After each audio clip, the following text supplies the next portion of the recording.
Welcome back, boxing fans, to another great show with Sean on boxing and Lily. We got a lot to talk about. Obviously, just going to go over last weekend's fights, which ended up okay, but obviously we're disappointing early on. And then, of course, we're going to be talking about the fights coming up this weekend as well, giving our predictions, talking about what's worth watching and what I'm excited about. So stay tuned to that. We'll be back with that after this short message.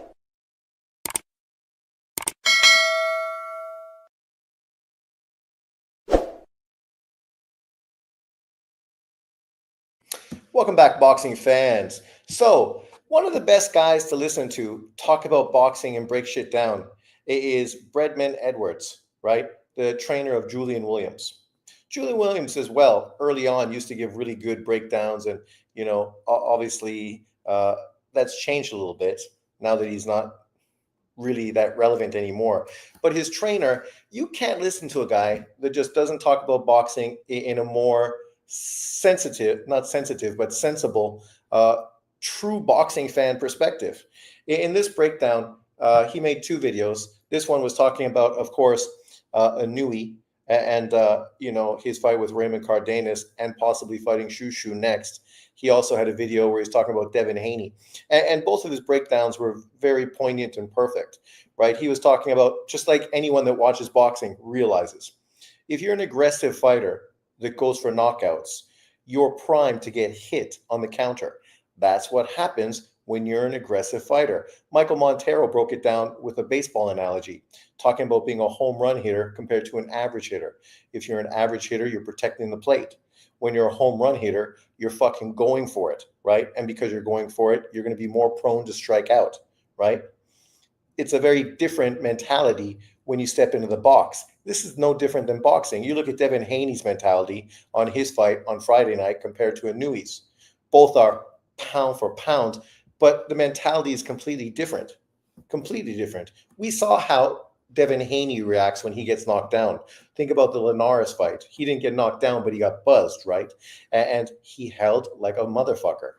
He held like crazy. He held like it was the first date with a supermodel. Like, it was ridiculous. And then, of course, we saw him against Ryan Garcia. He toughed it out. He kept getting back up, but he didn't become aggressive and go for the win after getting buzzed and dropped by Ryan Garcia. He became more defensive, more afraid to engage. That's not Inoue. Inoue isn't like that. The two times he got dropped, he got up against Neri and Cardenas and went on to break them down and stop them, right? So anyone that talks about his defense being lacking and this stuff, this is just the constant kind of criticism and hate you find many people throw towards certain fighters. Because the irony is, people were defending Boots Ennis because people were critical of him getting hit too much. But there's, as Bredman Edwards says, these two fighters are very similar defensively. Because they're so aggressive, they do get hit. Like people used to complain about Golovkin, right? Sure, Golovkin, he was a lot more in front of you. He had a tough chin. He didn't use much head movement or torso movement, right, to sort of give you angles and get out of the way of shots. He was a lot more high guard and right in front of you. So you could hit him, right? You knew where he was going to be. You could throw the shots and hit him. But do you want to stand in front and wait for him to hit you, right? That was the inevitable issue that people had. Inoue is the same, but Inoue will pull out. He will take different angles. He has much better footwork. He will use a jab like Golovkin, right, to soften you up and get angles to open up the power shots. But if you look at both of his shots that he got hit by with Cardenas and Neri, they were very similar shots. They were punches on the inside when he was off balance and got countered on a shot because he had nowhere to go. He couldn't move out of the way because of where he was positioned, right? And because of that, he got clocked both times by almost identical punches. Identical. But now, of course, the same people that spent years and years trying to criticize Inoue and shit on him, they're doing the same thing now. This is just a new opportunity to shit on him and attack him for it. We saw Champ Side, and of course the whole LDBC, I'm sure, is going to be pushing the same narrative, all trying to defend Devin Haney's performance by trying to criticize Inoue's performance. But what Inoue did was he went in there, entertained people. Even though he got dropped, he got up and got rid of his opponent. Devin Haney, on the other hand, showed that he was, like Bredman Edwards says, a little afraid of getting hit, right? Maybe he felt like this is a bounce back fight and it's better to be safe than sorry. Obviously, once he gets more comfortable and maybe takes a few shots in his next fight, he will get back to what he once was. Maybe. Or maybe this is what we're going to get from him from now on.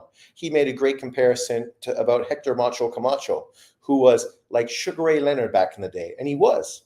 Camacho got tons of praise. His fast hands, his fast feet, his combination punching. He was never the hard puncher Leonard was. And he was never the dog, right? And that inevitably was exposed the first time he got hurt when he fought Edwin Rosario. And after that, he was never the same. He became a lot more punch shy, right? Afraid to get hit. And as a boxer, that's probably the worst thing that can happen to you. Inoue, he's not afraid to get hit. Even though he got dropped, he still was in range to get hit by Cardenas and Neary. It's just he ended up making adjustments and making it a little more difficult for them to land those shots, but a little more easier for him to land his shots. And eventually it became too much for those guys to handle. With Devin Haney, it's like Bredman Edwards says, you can't really hate on him because of this performance. The reality is we have to see what he does after this, right? And obviously coming off of that fight with Ryan Garcia, you can understand him being a little tentative and not quite sure about his resilience. And this is what we talked about before the fight. It would be interesting to see how Haney would fight Ramirez. And a lot of it would be determined on, what version of Devin Haney was there. This version of Devin Haney was safety first, fighting like a Cuban, very similar to William Skull, right? Nothing to be excited about, and definitely not something we want to see him do in the future. But as Bredman Edwards says, you can't really judge it on one fight. You got to kind of see what happens in his next few fights to really get a good determination to see if he is a guy now that's afraid to get hit because of the fight with Ryan Garcia, or is he just going to get back to normal once he gets his confidence back up, once he gets a few more rounds, once he gets hit a few more times, and then we could see back to the version of Devin Haney that we had prior to this fight. And I agree with Bredman Edwards with that. I mean, that's the truth. You can't jump to conclusions based on a fighter off of one performance. You got to give him the opportunity to get in there and fight more. But Bredman made another point that I was making. The problem with modern boxing is, why did Devin Haney take so long to get back in the ring? We know why Ryan Garcia didn't get back in the ring. He failed a drug test and was suspended for 1 year.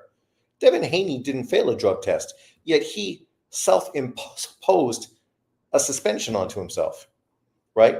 Where he could have came back, took a lesser opponent, built up his confidence, which is what I was saying he should have done. Bredman Edwards said the same thing. The problem with modern day boxing is the fighters just don't do this shit anymore.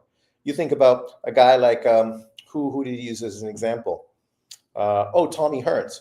After Tommy Hearns got knocked out, right? I think to Marvin Hagler or whoever it was, he bounced back the same year to get back in the ring against obviously a lesser opponent, but his trainer understood that it was better to get right back in the ring as opposed to sit out, think too much, and just potentially get in your head even more. And I think that's the problem with Devin Haney and his team. They didn't take that kind of easy bounce back fight, and they didn't give themselves the opportunity to really brush off that dust and test themselves mentally to make sure that they were back to where they needed to be, right? And you can harken that back to modern boxing today. The problem with boxers today is, so he made so much money fighting Ryan Garcia. So now he doesn't want to come back and fight for less money. He expects to get paid the exact same money fighting Ryan Garcia, even against a lesser opponent, right? And the reality is, it's not about the fucking money. You're still going to get paid good. You just aren't going to get paid huge money to take a tune-up fight but you need the tune-up fight to be at your best. So you take less money to get in there with a tune-up fight so that you can brush off the animosity, the fear, whatever is in your head mentally, and get back to where you need to be before getting in there in the big money fights. So you don't pitch a fucking shit performance like this, which is going to be very criticized by boxing fans. So if you haven't looked at these two interviews on Mill City Boxing, you should definitely check them out. Obviously, this one with Inoue and the one regarding Devin Haney. What he says is true. I mean, he's not pushing narratives. Obviously, he's not hating on anybody. He's just breaking it down and talking real truth, right? Not narrative, not like Champ Side and guys like that who are trying to make Devin Haney seem better off than the performance he put on, and literally use Inoue to criticize Inoue in the process to try to shit on Inoue. You don't need to shit on Inoue. Inoue didn't do anything to shit on. He was fucking fantastic. He literally saved the weekend of boxing. That whole Top Rank card saved the weekend boxing. It's ironic that 8-8's knockout 886 didn't even talk about it. He's back to talking about the same old bullshit fucking same fighters as always, because that's what his subs want. Race politics, the same old BS. Right? Black on black crime. That's what they're looking for. Whereas there's like real boxing topics to talk about, but they're not interested in boxing. I was watching the guy from the UK. I think his name is J.A. And he was saying, oh, people don't even know who Luis Neri is. I'm like, what? Casual fans that don't watch boxing don't know who Luis Neri is. Hardcore fans remember when Luis Neri went to Japan, upset the apple cart by beating bantamweight world champion, Shinzuki Yamanaka, right? Totally shocking the world, knocking him out, and then coming back and beating him in the rematch, being suspended by Japan because of PEDs or something he was using, not making weight. I can't remember the specifics. And then obviously we remember him fighting Figueroa, looking like shit, getting stopped to the body against Figueroa. Then we remember him fighting the Armenian guy and giving us a fight of the year competition. So if you don't watch boxing, it's hard for you to talk about the sport and act like somehow you're an expert when you don't even know who the fucking players are, literally. But I'll give it to that guy. At least he's interesting to listen to. He's got a lot of bullshit to talk about. A hard recoil, welcome back. Haney is gun shy. Yeah, that's the term. Sorry, gun shy. Yeah, he looks gun shy. But as Bredman says, it's you can't really determine that based on one fight, right? They might have felt that they just needed to get that fight out of the way and then move forward. And that's true. We will find out in his next fight. If he goes out and fights the same way he did in this fight, he's going to ruin his career because literally nobody's going to want to watch him fight. The LDBC is going to be fucked because they're going to support themselves to a fucking who? An Arizlandi Lara? How's that going to help build up your channel? No one's going to care about him. It is Machado, yeah. It is so wrong. Bad look if you get dropped. It's also some new era Mayweather propaganda. Well, that's what it is. It's like the video I made the other day talk about the Mayweather effect, right? Where, people forget the fights that they loved as kids. And none of those fights were Mayweather fights, unless it was the one against Corrales, where he beat Corrales up and dropped him fucking 5 times, or the fight against Gaddy, where he beat up Gaddy and dropped him like fucking 3 or 4 times. See, those fights where you had a dominant fighter against lesser opponents, but beating the shit out of them, those are the best fights for Mayweather. Even though he wasn't in with a real competitive opponent, it was still great to see that sensational offense and just that kind of effect, right? In boxing, there are monsters, but there is also one king of the monsters. And I believe Inoue is the only active fighter today that holds that title. Well, he's definitely showing that. But Bud, he's got something to say. In September, we'll see what he says against Canelo. If Bud Crawford does the unthinkable and is the first man to stop fucking Canelo Alvarez, that's going to be serious shit there. At this point, I don't see Haney beating Mario Barros. I don't see him beating Mario Barros. That's what I said. I don't see him beating any of the champions at 147 pounds. Not Howard or what's his name? Why I always say his name wrong. Fucking Boots, no way. No way are they ever going to go close to Boots. And then I don't think they beat Mario Barros. Really, I don't. Mario Barros is long. He has more pop. He's been in with good opposition as well. He's a solid opponent. in this case, he's the champion, but I don't know if Devin Haney beats him unless he fights like that. And that's the boringest shit ever. If he does that, ends up getting a victory against Mario Barros, nobody is going to fucking care because nobody's going to want to watch that guy fight if he's fighting like that. Literally track star running around the ring, you know, and he doesn't need to fight like that. He could have been a lot more offensive against Ramirez than he was, right? Because he was very effective, very sharp. For a guy who'd been out of the ring for a year, it's not as if he had lots of ring rust. He didn't, right? He wasn't throwing and missing. His timing wasn't off. He was able to land jabs. He just looked terrible. Yeah, Aircraft Carrier said he looked terrible. That performance will never age well. But to be fair, I mean, Ryan Garcia was fucking garbage, afraid to fucking throw any punches, only relied on a jab, and he's never been the best fucking fighter with a jab. And then even Tio, who a lot of people are praising his performance, Tio was afraid to fucking engage. Literally, Tio was afraid to engage, right? He didn't run around the ring, but he didn't stand in front either. He moved and moved and moved from side to side, looking for opportunities to throw his 1-2 shots and then get back out, right? He did not look great at all. If that's a great performance by Tio, shit, man, then he's definitely not the Tio that, you know, we like to watch fight before. Asuma says, Usyk and Bud fanboys say that Inoue gets hit a lot, but Inoue has taken less damage in his last 4 fights than Bud against Madrimov or Usyk against Chisora. Well, the reality of the situation is Inoue doesn't take a lot of punishment. Even in the fight where he got dropped by Neri and the fight he got dropped by Cardenas, he didn't take a lot of punishment in those fights. The one fight you could say he took punishment in was against Donaire, the first fight, right? That fight he did take a lot of punishment. But that's the only fight in his career where he's taken a lot of punishment. Like, if you think about him being 32 years of age, the 30 fights he's had in his career, he's taken a lot less punishment than fucking 99% of the fighters in boxing today, right? But the thing is, what makes punches like him exciting is because they put themselves in range to get countered, right? You look at Boots Ennis. Boots Ennis got hit a fucking ton. A ton. But it is what it is. If you go out there and impress and score sensational victories, no one's going to fucking care except the haters. But real fans are going to love it, right? People are happy that after getting dropped, Inoue engaged. He didn't run behind his jab. He could have. Inoue's jab was super effective. He could have easily stayed on the outside and just hit that guy with jabs all night, moving from angle to angle, hitting with jabs, up and down, and then eventually just jumping in when big opportunities were available, and then getting back out, getting on his bicycle, and being very safe. But that's not him. That's not how he wants to fight.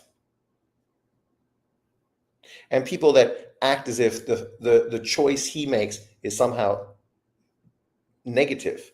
No, it's positive. That's why he's a superstar in Japan. And all these American fighters you support, none of them are superstars in America. Literally none of them.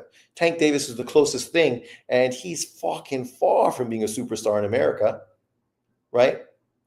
I knew he's a superstar in Japan. And he's this close to becoming a superstar in America.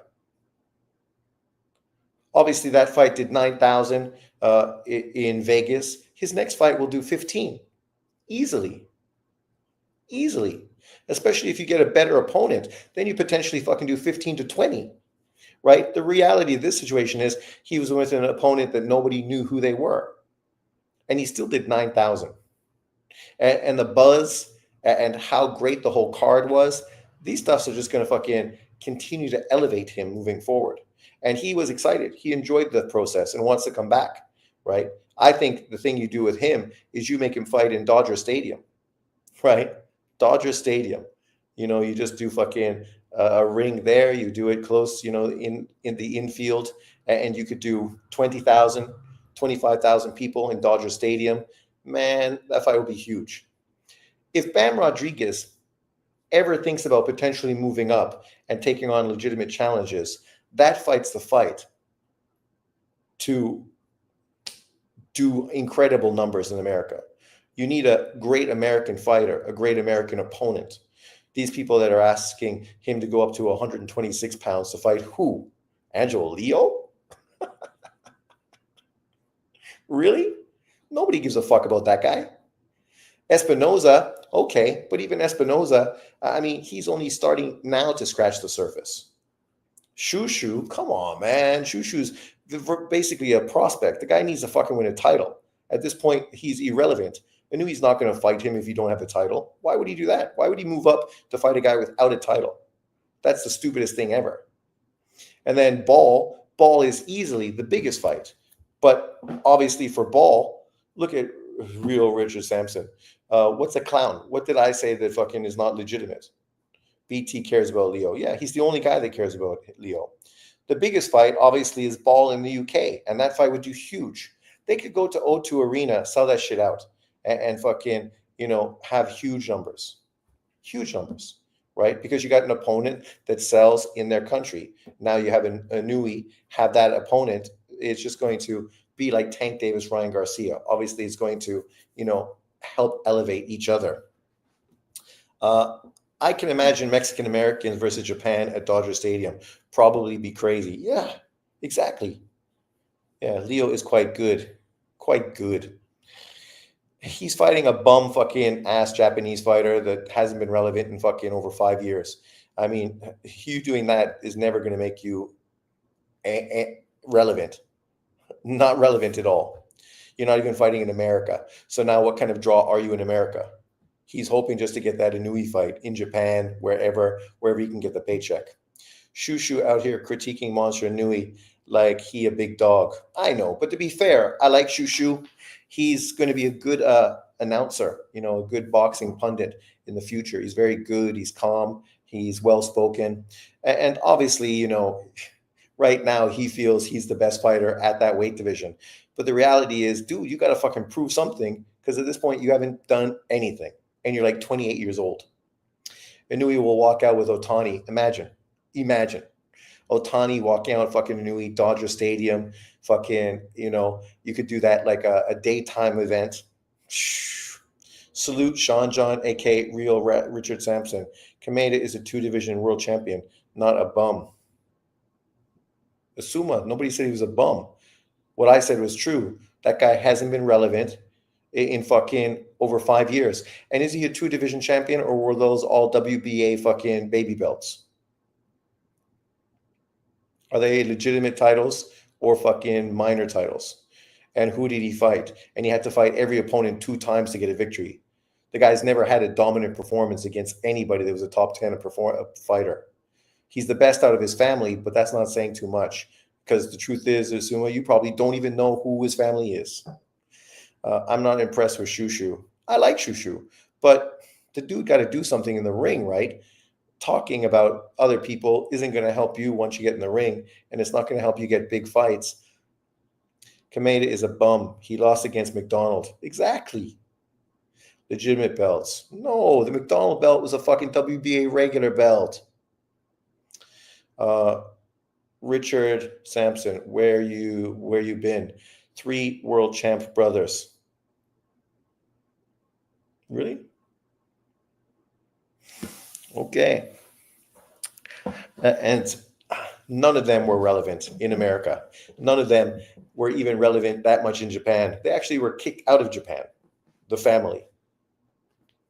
So that's why this one primarily fought out of Mexico. Well, you saying 3 world champions. I don't even think they were 3 world champions. It's nice to say that, but I don't think it's true, because you're saying they're legitimate belts, and the McDonald's belt was a WBA regular belt, not legitimate. Him and many people thought he won the fight. The point is, McDonald's somebody that fucking Inoue knocked out in 1 round. Or was it 2 rounds? Regardless. Nobody ever said McDonald was fucking a great elite fighter. Well, he fought him twice, back to back. And then he had some other fight against other guy that was back-to-back fights as well. He always fucking struggled in the first fight and then come back and ended up getting a split decision, struggled in the rematch.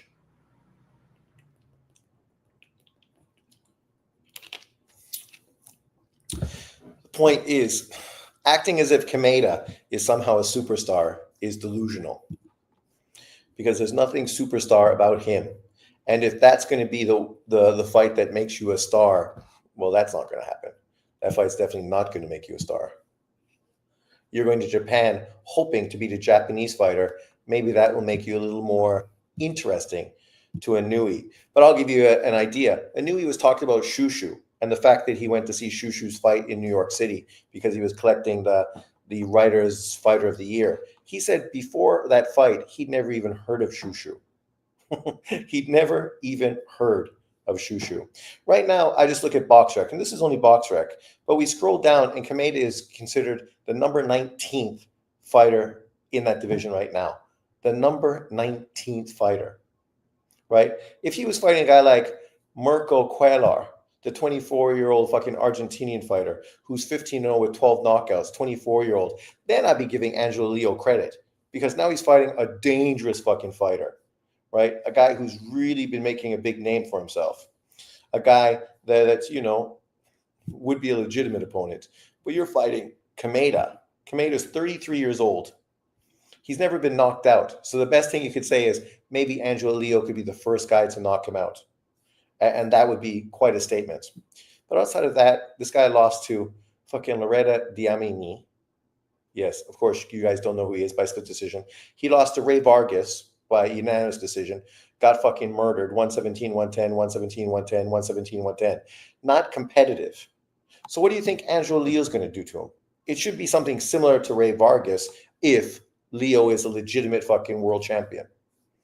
And then he fought Jamie McDonald. Lost the unanimous decision, lost the unanimous decision. Fuck, I thought he won one of those fights. He lost both. And he was down in the second fight in the 12th round. And the first fight was pretty close. The second fight, he lost clearly.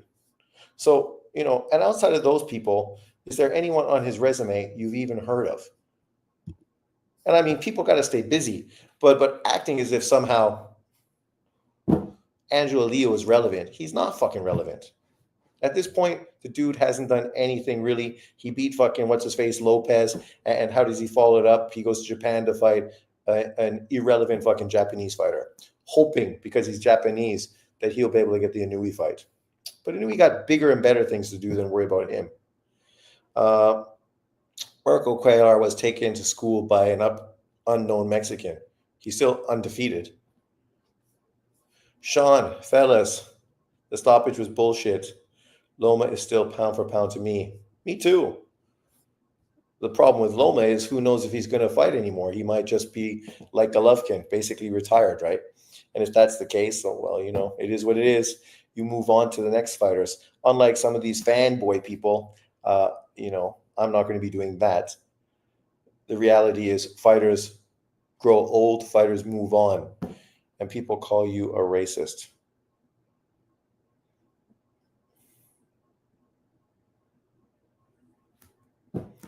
People nowadays call everybody a racist. That's their first go-to when they have a disagreement fucking on boxing. That's why I was talking about Breadman Edwards. Breadman Edwards is talking rational boxing talk. And it's not coming from a racial perspective because he's not a race hustler like the majority of these YouTube channels, right? So he's not like trying to kiss Canelo's ass. He's not trying to kiss Devin Haney's ass. He's not trying to kiss fucking Inoue's ass. But he's giving his real honest breakdown in all three of those situations. He gave a great breakdown to the Canelo fight. And he said people are mental if they fucking think that, he could cut off the ring. You can't cut off the ring against a guy that was fighting like William Skull. You can't do it, right? It's impossible. Nobody's going to look good against a guy so determined to not fucking engage. He even said he thought fucking points should have been deducted. Yeah. A trainer, an American trainer fucking thought the same thing I thought, right? I just have to keep it real. And that's the thing. That's why I'm talking about Breadman Edwards. Some people just need to keep shit real. Stop with the narratives. Stop with the bullshit. Keep it real. I keep hearing people, and I just saw it on who's the guys?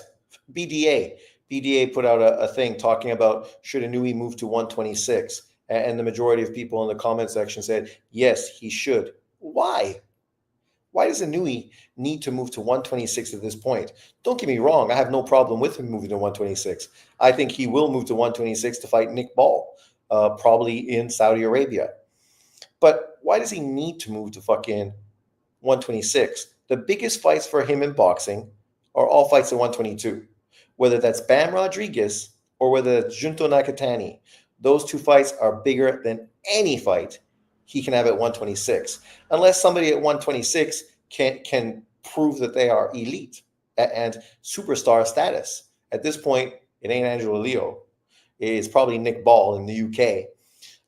Maybe Espinoza could do it if he fucking actually beats somebody to unify titles and continues to look as impressive as he did.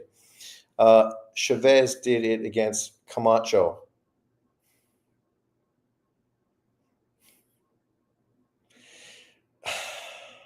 See, Asuma, you're comparing apples to fucking oranges. Camacho is not a bum ass fucking fighter like William Skull. Camacho was fucking an elite fighter. The problem was after he got hit by a big shot in that fight, his flashbacks to Edwin Rosario kicked in, and then he was afraid to fucking get hit again. But he still was there to win. He was still trying to win. He just was trying also not to get hit. But yeah, come on, man.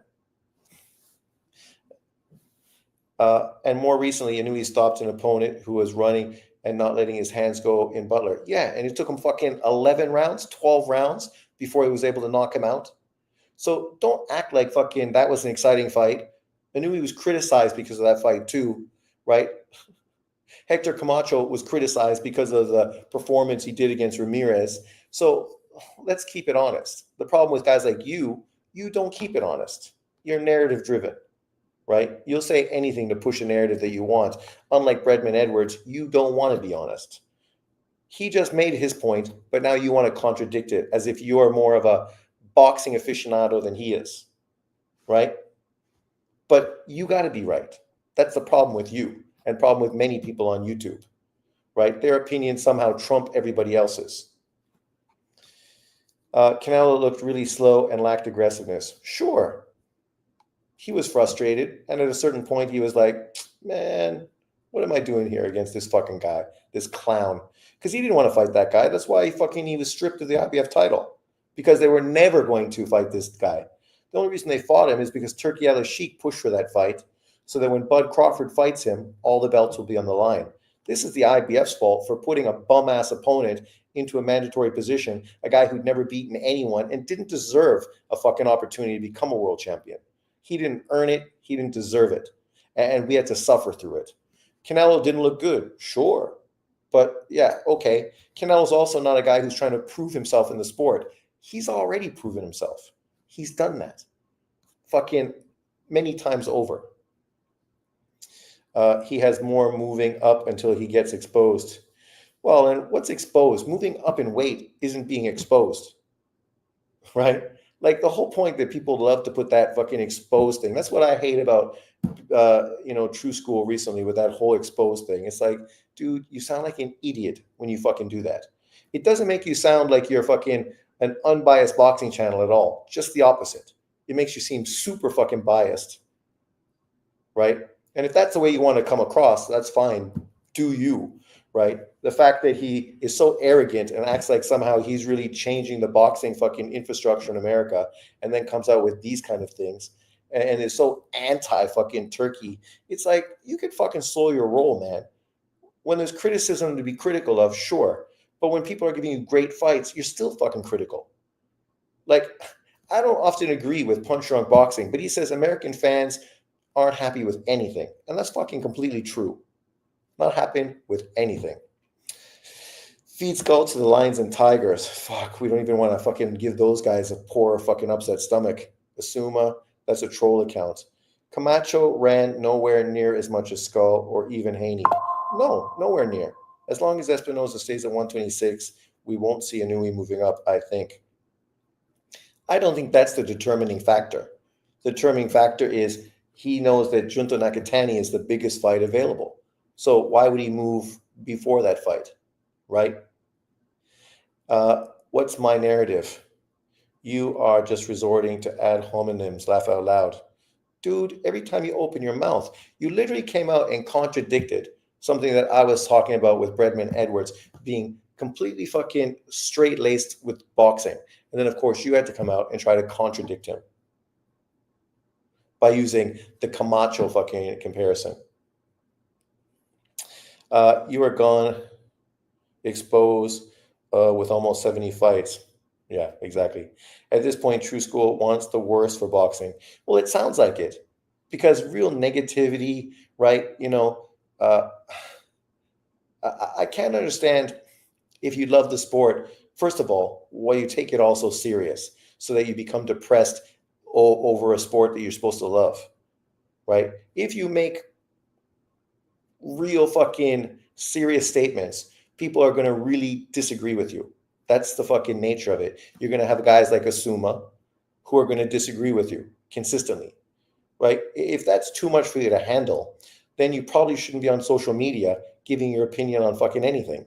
Or you just shouldn't engage with the public. You should be like channels like Dante and others or Ego that just don't fucking even talk to anyone, right? They will use the comments that's support them, and then they'll just ignore everything else. Maybe that's the best thing to do if you're too sensitive. The problem with many of these YouTubers, they're just too sensitive. Too sensitive. They don't mind having very strong opinions, but then they hate when people disagree with them. What do you mean? Disagreeing with people is fucking normal. Listen to Suma. I'm fucking saying that thing right now, and then of course he's got to fucking come up with his stupid fucking question, right? Like, I don't disagree with everything you say. You are being paranoid. I never said you disagree with everything I say. Once again, you're just fucking showing your fucking argumentative fucking mentality. Like literally, you just fucking agreed with me by asking the question, can't have differing opinions. Actually, I just said fucking people are gonna have differing opinions. So you're agreeing with me. But you're too slow to fucking get that? Because you're so quick to want to fucking type it a response. Okay, nice one.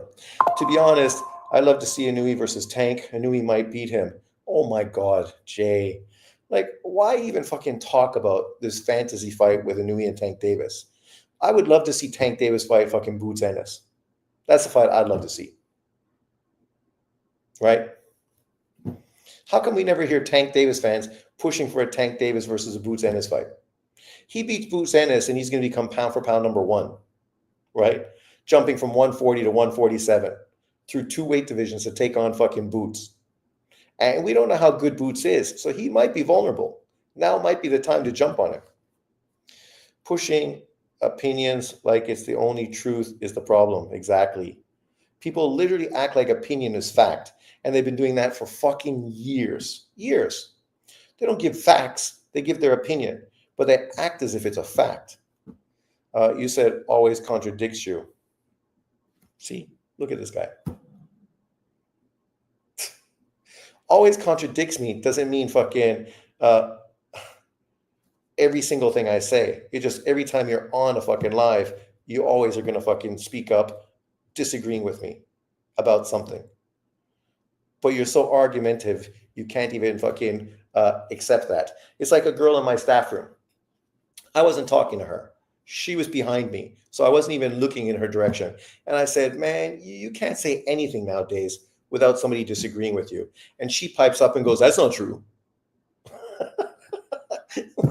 What do you mean it's not true? You just fucking proved my point. First of all, I'm not fucking talking to you. Secondly, you just did exactly what I said, proving my point. Wayne Evans, they mad because Inoue outshines all the American fighters. He fucking not only outshone them, he embarrassed them. Those guys, man, should feel embarrassed because at the end of this weekend, they're going to come under tons of scrutiny and criticism. Whereas Inoue is walking away a bigger star now in America than he was beforehand.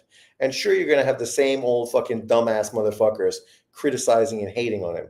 But the reality of the situation is the majority of those guys, they're just haters. And it doesn't matter what Inoue does. They're going to hate on him. Jay says, I'm Japanese. I love Inoue. I just want to see how high he can fly. Well, then let's him fight Junto. Junto's a bigger fighter, longer fighter, a guy that easily could transition to 130 far easier than Inoue could. And that's a real legitimate fight. Tank Davis is a guy that doesn't deserve an Inoue fight. This guy didn't fight any of the top fighters in and around his weight division. So now we're going to let him have an Inoue? Fuck that. He don't deserve shit. He doesn't deserve the opportunity to be in the ring with fucking Inoue. No chance. What's wrong with that? Asuma likes attention, it seems. Laugh out loud. It is what it is. They need to move on. Laugh out loud. Well, the reality is, I just find it difficult that you're going to be so defensive, always fucking trying to defend American fighters. Okay, sorry, black American fighters, but it's not just black fighters, it's Americans. All these Americans are fucking pampered prima donnas that think they're better than they are. David Benavidez, Ryan Garcia, they're not black. And they fall, Teofimo Lopez, none of them are black. And they fall into the same fucking thing. These dudes are all fucking Mayweather affected people. What Tank needs to do is actually build his legacy around his weight class. Yeah, by actually fighting a world champion at 135 pounds, something he's still yet to do. He still has yet to face a world champion at 135. Pathetic. And then he faced one at 130. Not having the same opinions as your favorite streamer doesn't equate to being an attention whore. No, but when you can't shut the fuck up and you always need to put your 10 cents in, that's what equates to being an attention whore. So, Tank has got his own business to take care of. Yes, he does. And that's all people have ever asked him to do. Like, I've never been talking about Tank going up and facing Boots Ennis or fucking Bud Crawford at 147. I'm not trying to push him to do these ridiculous fucking things just because I hope he gets exposed so I can say, like fucking BT, exposed, and sound like a fucking twat. Right? I'd rather he fight all the top guys in and around 130, 135, 130 when he was at 130, not 130 now that he's at 135. All the guys at 135 that he didn't fight. Didn't fight Haney, didn't fight Teal, didn't fight Loma, he didn't fight Shakur, definitely ain't going to fight Keyshawn Davis. He will be around long enough for Abdullah Mason, but he won't fight Abdullah Mason. Maybe he will retire after this year, so then that won't even be relevant. So who the fuck's he going to fight? Another PBC WBA 130-pounder? Okay. When Tank going to start taking care of business? Never. Because he ain't interested. He's fucking under the Mayweather effect. He believes that he just getting paid big money. He don't need to fight big names. He's still getting paid big money. So why would I change the formula? Why would I do anything different than what I've been doing now? I'm getting paid millions of dollars. Why do I need to do something more risky? And it's true. You don't need to. But don't expect fucking me and other people to fucking support you if that's the way you run your career. You're going to be a clown who gets fucking criticized and exposed constantly. Because unlike an Inoue, you're not trying to be great. Unlike a Bud Crawford, you're not trying to be great. Unlike a Usyk, you're not trying to be great. Unlike a Bivol, you're not trying to be great. Unlike a Keyshawn Davis, you're not trying to be great. Inoue fighting Junto and Bam, 2 pound-for-pound fighters, is a no-brainer. Then move up. Exactly. I mean, maybe the Bam Rodriguez fight won't happen. I wish it would. I hope after Bam fights this South African fighter and becomes unified, he doesn't talk about trying to become undisputed. Sure, you could try that, but who gives a fuck? Like, literally nobody even watches 115 pounds. 115 pounds now is less fucking relevant than it was when Roman Gonzalez was reigning in that division and Inoue was in that division. Even though Inoue didn't fight anyone, he was still there. Roman Gonzalez made it relevant because he was fighting on Golovkin cards and getting more attention as well. Bam Rodriguez, when he's not fighting, people aren't talking about him. He's fighting some unknown African fighter. No one fucking knows. No one cares about. If he beats him, it's going to be like, hooray. And if he fights the winner of Puma and Ioka, it's a great win for a 3-belt unification. But you're still fucking 1 win away from undisputed. And at this point, Junto already going to fight Inoue, and you're still at 115, right? So what's your big plan? To eventually face Junto after he gets beat by Inoue and moves back down to 118? Fuck. If that's your plan, Jesus Christ, man, you're not building your career into a superstar. You should be moving up to face Junto now when he's at 118. Make a statement, beat him now, and then fucking say, I'm the dude fucking knew he has to fight. Look at me. I ruined his plan. Just like Rolly was talking about, right? Did you see Rolly talking about how he ruined the plan by beating fucking Ryan? Do you think Tank is a hype job? Yeah, he's the epitome of a hype job. He's a guy that fucking gets hyped as the face of American boxing, a pound for pound star, yet he's never had a unification fight. He's never fought a top legitimate fucking fighter in his career. He hasn't done anything that any legitimate fighters have ever done. He's never tried to do anything great, right? Never. Crawford dares to be great if he fights Canelo. Even if he loses, close fight, he deserves credit. Exactly. He didn't need to go up that much, but money-wise and legacy-wise, it makes moves. If he beats Canelo, he becomes a 3-weight undisputed champion. That shit, you can't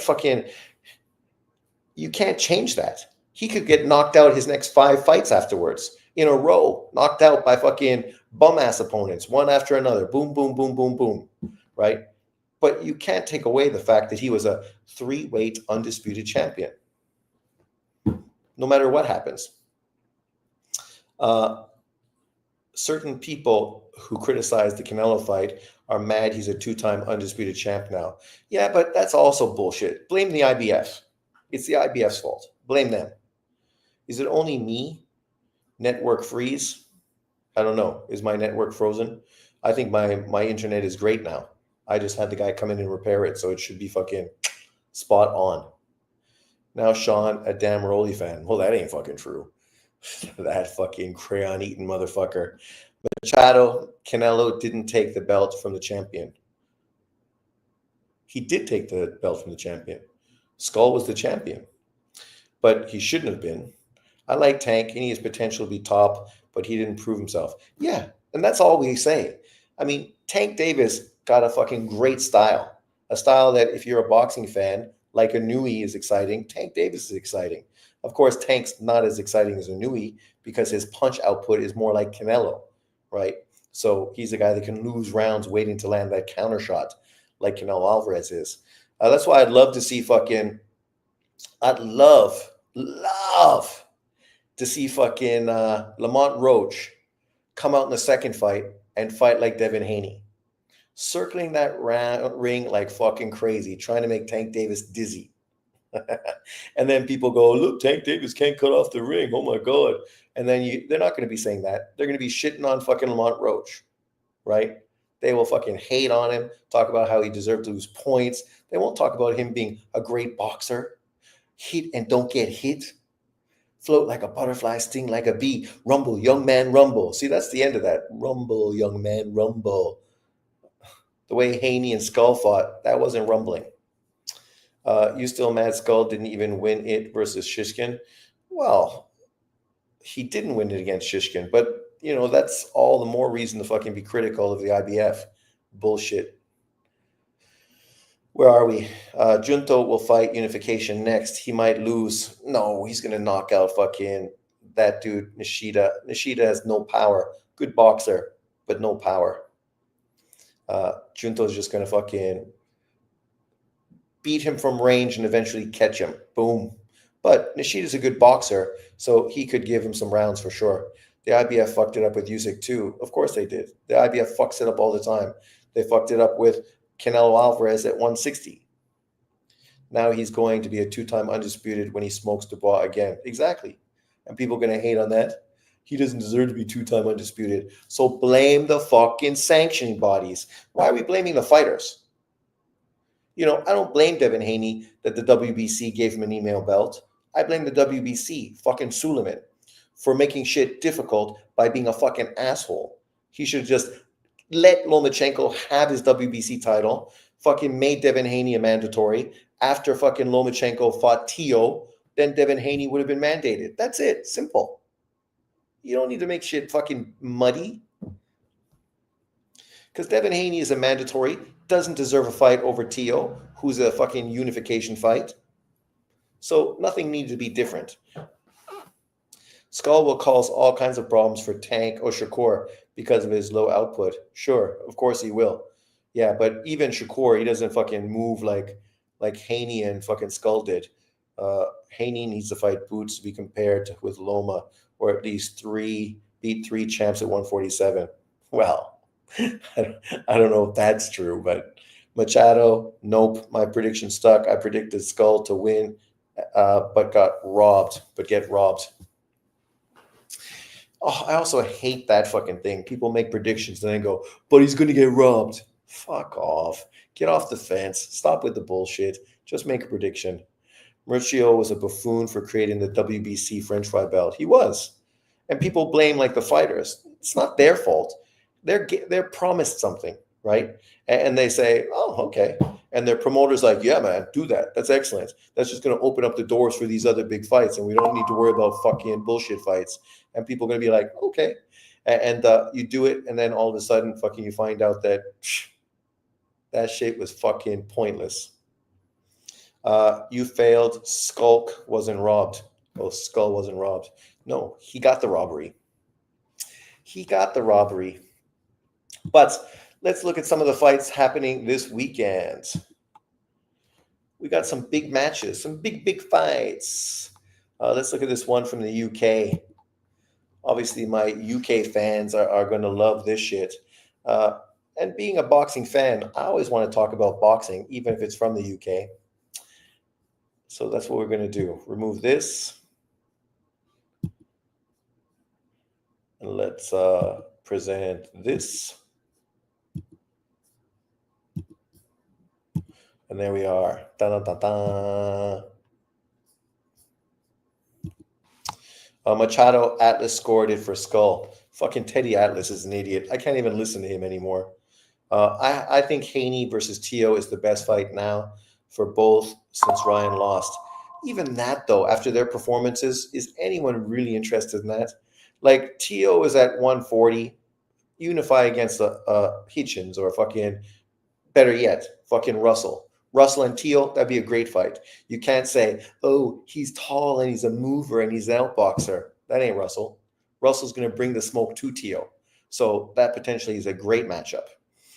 And then fucking Haney's a legitimate fucking welterweight.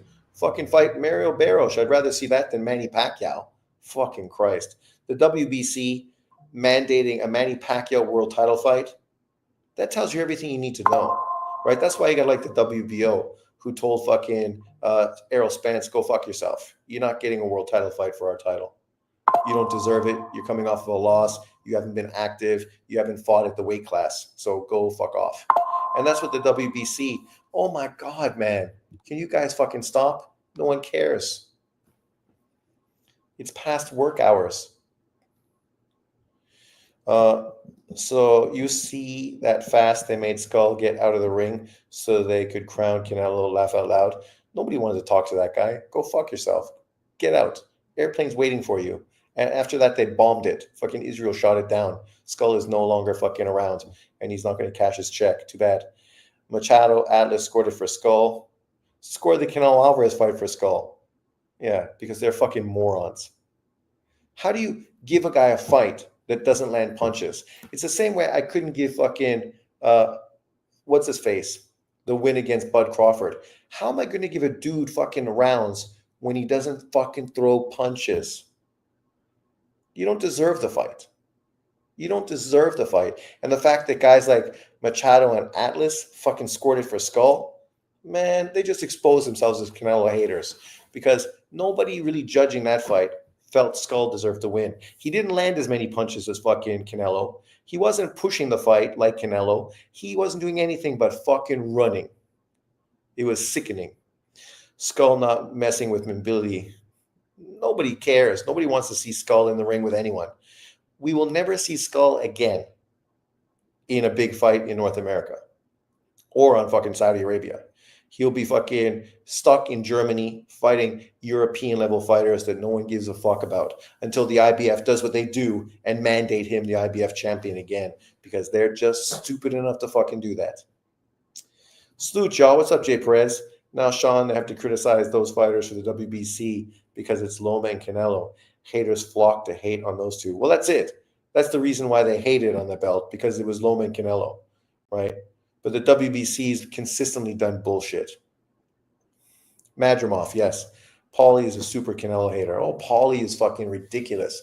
The only good thing I can say about Paulie is all the fucking messages I left on their fucking lives about him being so negative to Canelo, but giving Tank Davis a pass is a fucking real issue. So now he's hating on Tank Davis too.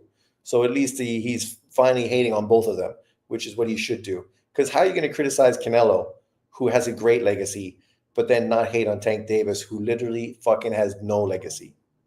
If you're going to hate, fucking hate on them all. But yeah, his disdain, right? He says, oh yeah, David Benavidez and Morrell fucking both beat Canelo. Those dudes didn't fight anybody. You know, the biggest win fucking Benavidez had was against Plant. Canelo beat him, stopped him. Why don't you talk about that? Why don't you talk about how David's best win is a guy that Canelo already beat, and Canelo beat him for unification? When David could have fought him for unification, he ducked him like a bitch. He could have fought Zerto, ducked him like a bitch. Right? Smith could have fought him for unification, ducked him like a bitch. But we're going to fucking highlight David Benavidez like somehow he's doing something historic, groundbreaking. It's like, what? Come on. Like, as I say a million times, I'm not a Canelo Alvarez fan. Nothing about him stylistically is what I like in a fighter. Slow feet, low volume, right? That's not the kind of fighter I like. Doesn't use a jab. Not the kind of fighter I like, which is why I'm critical of Tank Davis. I like Tank Davis more than Canelo because at least he's got fucking explosive punches and fast hands and more explosive feet than Canelo Alvarez. But I'm critical of him because he's also similar to Wilder and Canelo. Low punch volume. You can lose fights because you don't throw enough punches, right? And that was what's happened to Tank Davis. That happened to Wilder. That's what happened to fucking Canelo against Bivol. Well, that and more. But don't be surprised if that's what costs Canelo versus Bud Crawford as well.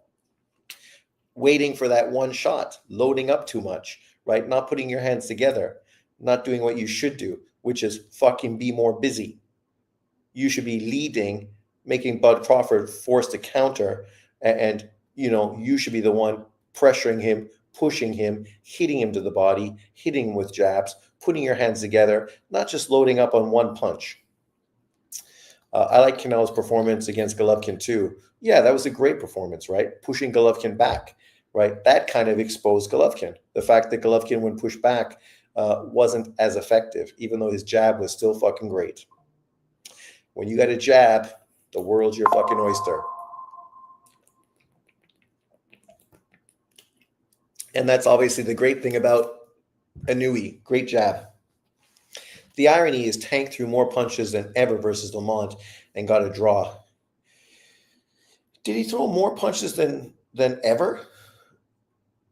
Really? I'd be curious. I didn't see what the punch CompuBox punch thing was, but I wouldn't think that was his highest volume of punches. He didn't seem that busy against Lamont Roach. He obviously wasn't super busy versus my man, fucking, what's all this shit? What are you people doing all over here?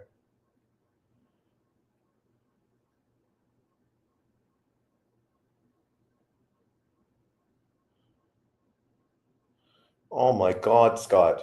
What's wrong with you?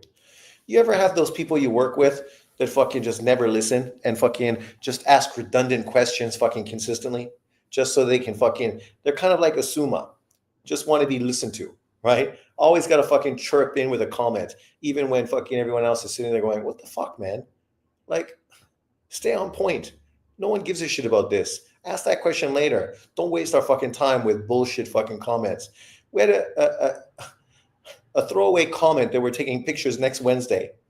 And fucking now at 8 fucking 30, someone's asking, oh, I wasn't listening. Are we doing pictures tomorrow? But meanwhile, you're fucking talking about, can I wear black pants? Can I wear black pants? Is it okay to wear black pants? And then fucking now you're asking that question.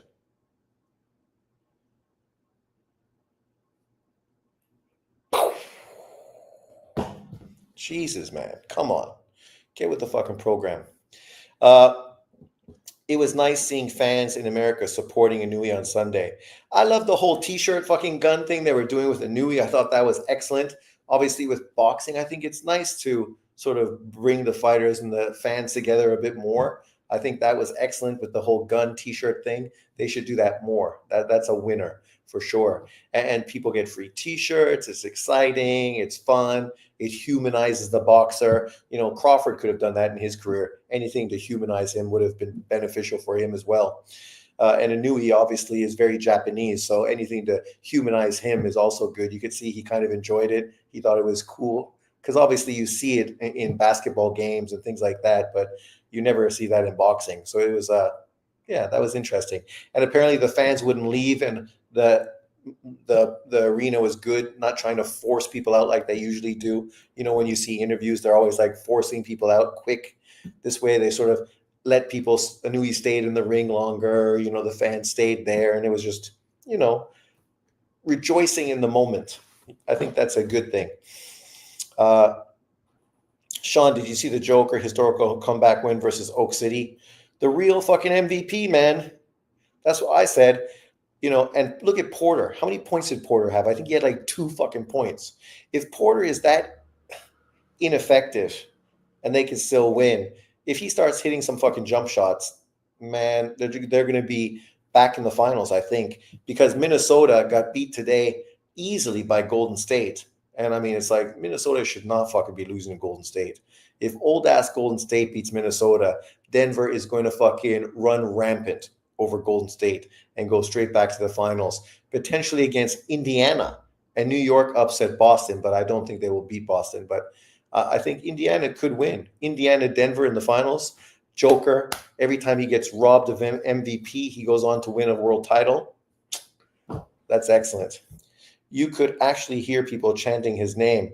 Yeah, I thought it was a great venue, right? Just a great atmosphere. I knew True School Sports was saying it was the best event that he's been to in his life, right? Just the overall sort of thing with it. And that's great. You know, it's excellent that you hear that kind of feedback from people, right? I'm happy. And I think it's good when America has successful events. Obviously, Canelo and Bud is going to do great numbers in Vegas, no doubt, right? That's going to be huge. But that's expected. Inoue versus Cardenas, you know, we didn't know how much support Inoue would really get from the American boxing fans and how much the Mexican fans would sort of jump in it and support it, even though it's Cinco de Mayo. Even it's a Mexican opponent, but not really a big opponent, not somebody that people are excited about. Sean, do you think should be the face of the league when LeBron retires? Well, it should be Anthony Edwards. That's what I said at the beginning of the year when I made my preseason video. Anthony Edwards got everything, man.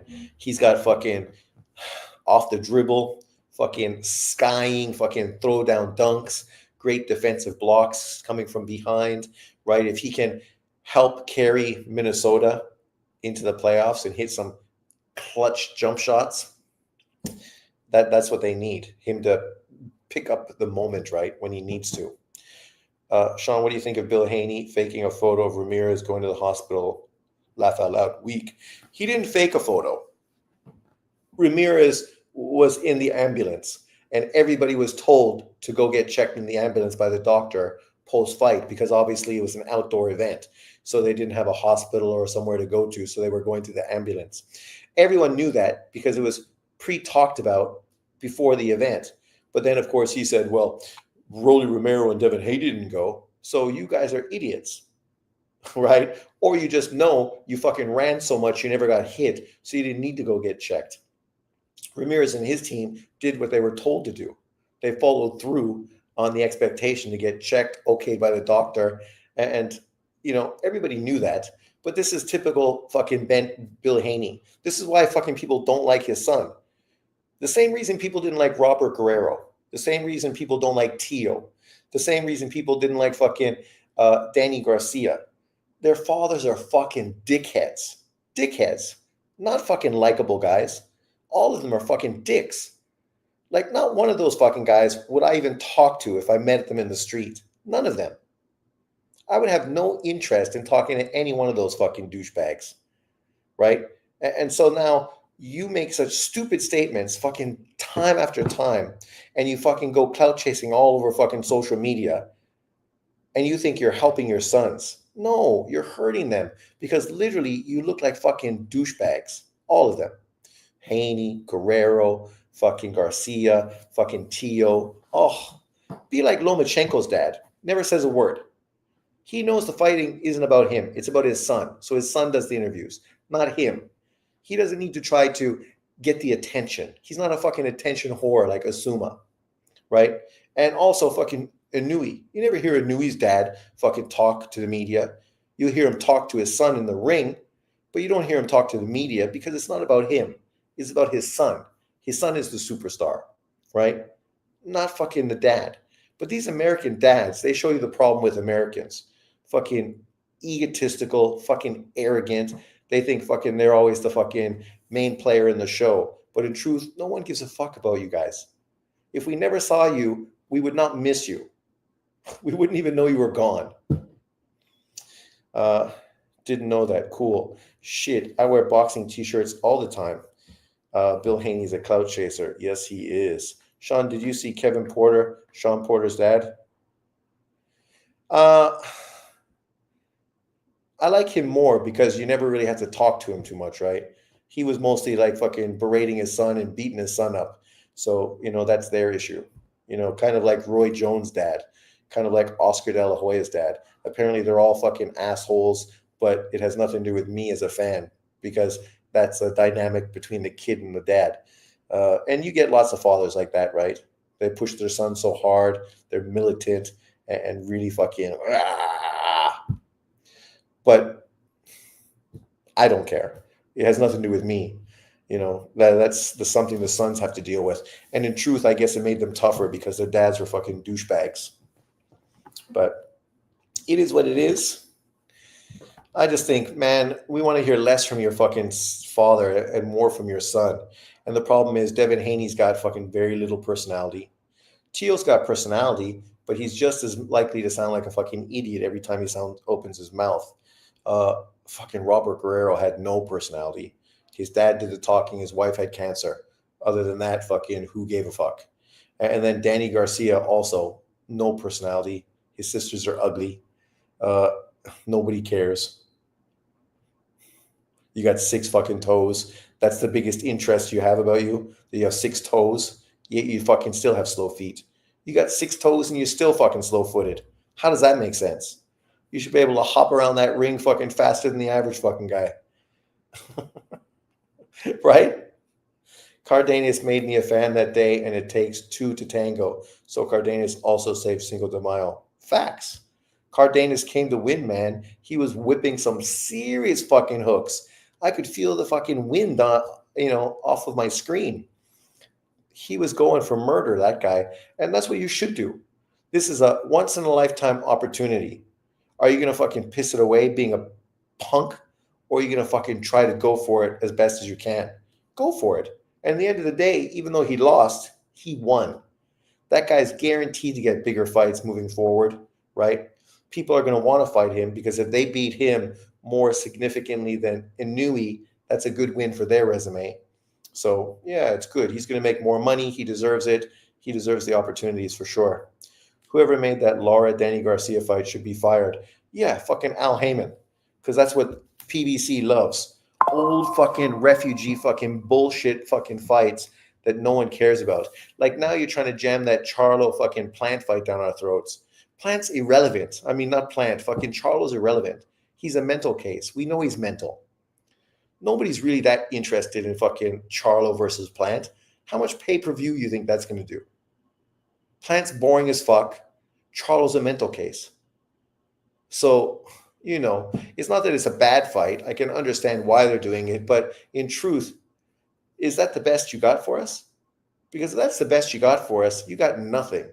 Because I ain't interested in either one of those two guys. I'm not interested in fucking Thurman versus the other Charlo. I'm not interested in fucking seeing Erislandy Lara ever fight again.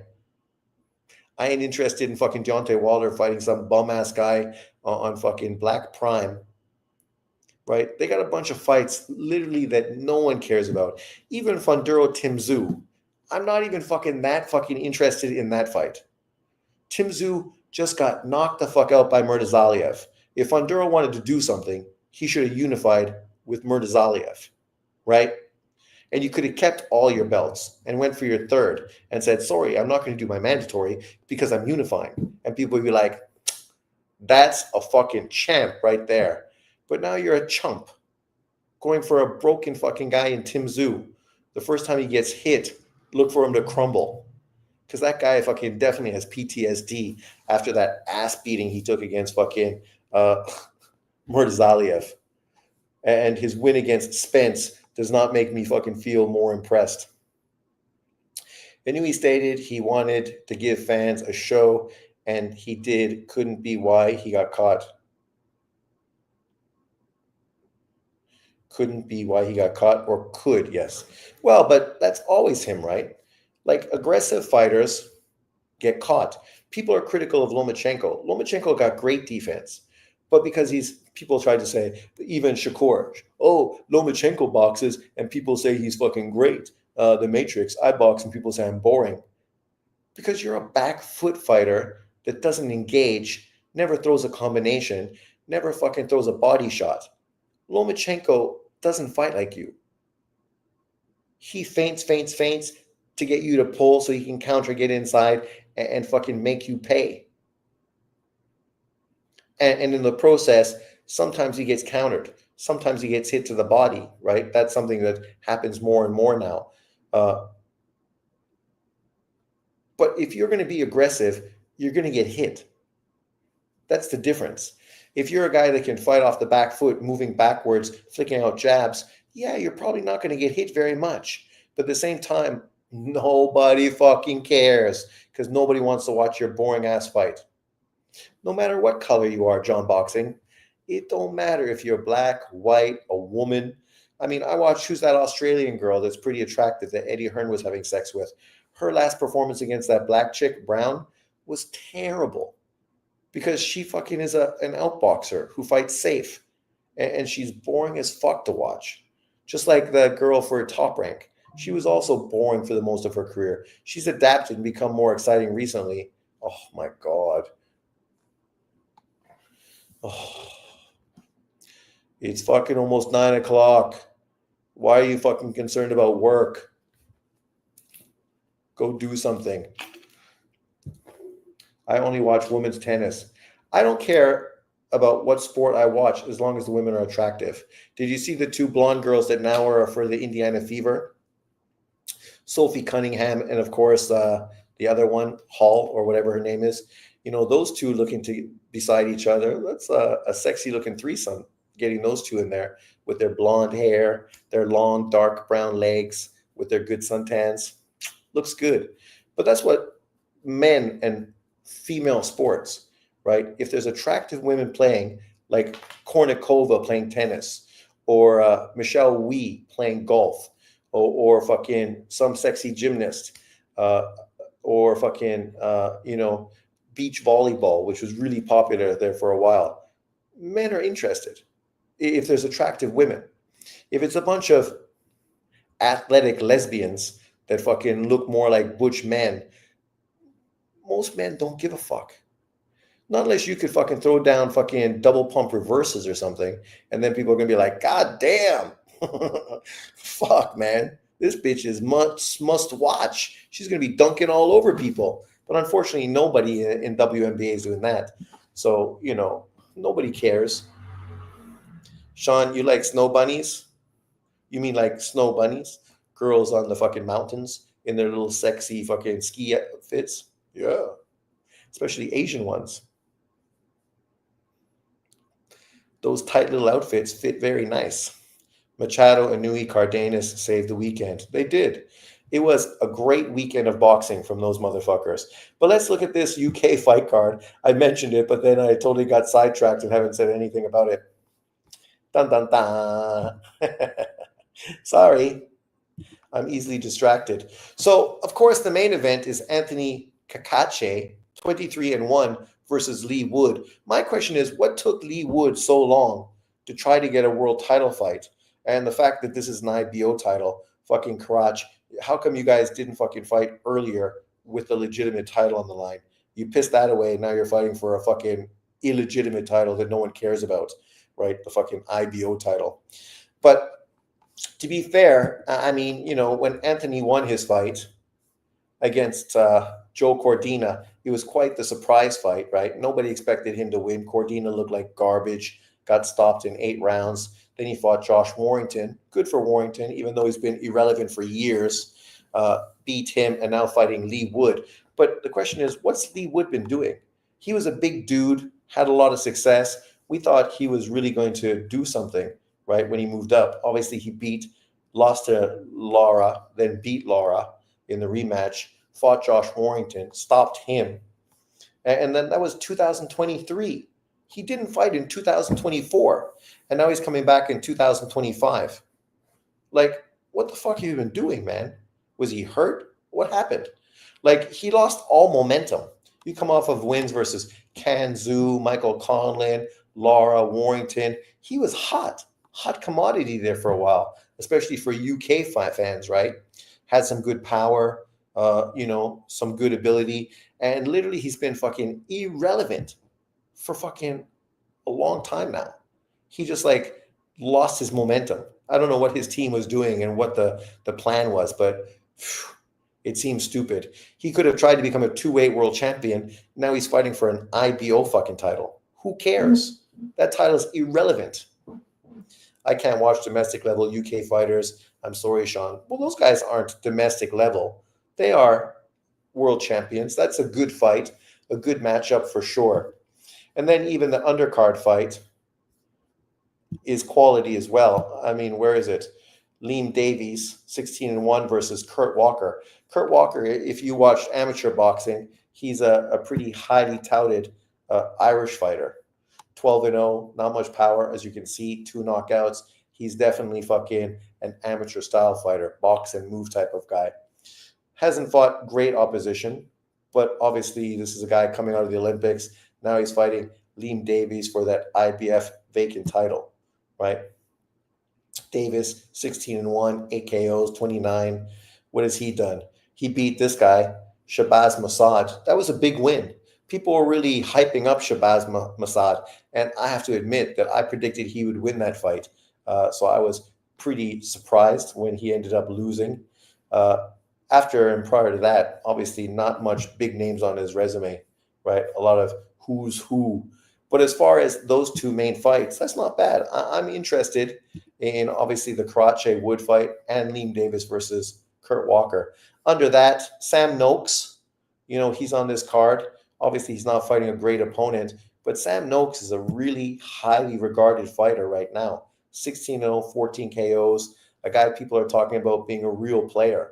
Coming off of his big win against Walsh, he beat Vaughn Mendy, right, which was a very good win. Vaughn Mendy is a serious fighter. Now he's fighting some bum-ass opponent no one cares about, but nonetheless, they were talking about him being in a position to become a mandatory for a world title fight. Also, Charlie Sr., right? This guy's making his debut. He was part of the Australian Olympic team, ended up winning, I think, a bronze medal, just like Canada, who ended up winning 1 medal. This guy, Charlie Sr., ended up winning 1 medal in the Olympics as well. He's fighting a guy that's 18, 17-1. That's not bad for his first debut fight. And you can see here his amateur pedigree. Where did he win his title? There he beat the Filipino fighter, Carlos Palam, and then he lost to the Kazakhstani fighter, Kalakov, who I think went on to win the gold medal in the Paris 2024 semifinals. So he got his bronze medal. You know, that's quality right there. And now he's making his debut. That's obviously good. Charlie Sr., Sam Noakes, and then the headline fight, not bad. I don't know who this Huey Malone is. Obviously, you got Harris Akbar, Joe Tyers, and Huey Malone. I'm not sure if they were high-level amateur fighters or not. Dao. Maybe you guys know better. But, I always like to see the young up-and-comers. I'm interested to see how Senior does after seeing him fight in the Olympics. And obviously, I heard people really hype up Sam Noakes. So I'm curious about how good he is. I expect that he's going to be exposed, but, we will see. Mirage says Canelo is done. Crawford is going to smoke him. We're not talking about that fight, though, but leave it to you to fucking never be on topic. Sean, do you watch Coach Malachi's show? I was just getting a couple shout outs on his previous show recently after Haney's dad was on it. And then I was talking about it, leaving some comments on it. I don't watch him religiously, though, occasionally here and there. Funny how people think Canelo's done because he couldn't catch a guy whose goal was to survive. We'll see. Well, that's it. But that's fine. It's good. If they're going to have this mentality, then it's just going to hype up the Canelo Alvarez Bud Crawford fight even more, because now people are legitimately going to give Bud Crawford a chance to win, which means people are going to be hyped to see Canelo lose, which is going to make it even more successful. So, Mirage can keep saying what he says. It's good for the fight, and it's good for Canelo's payday.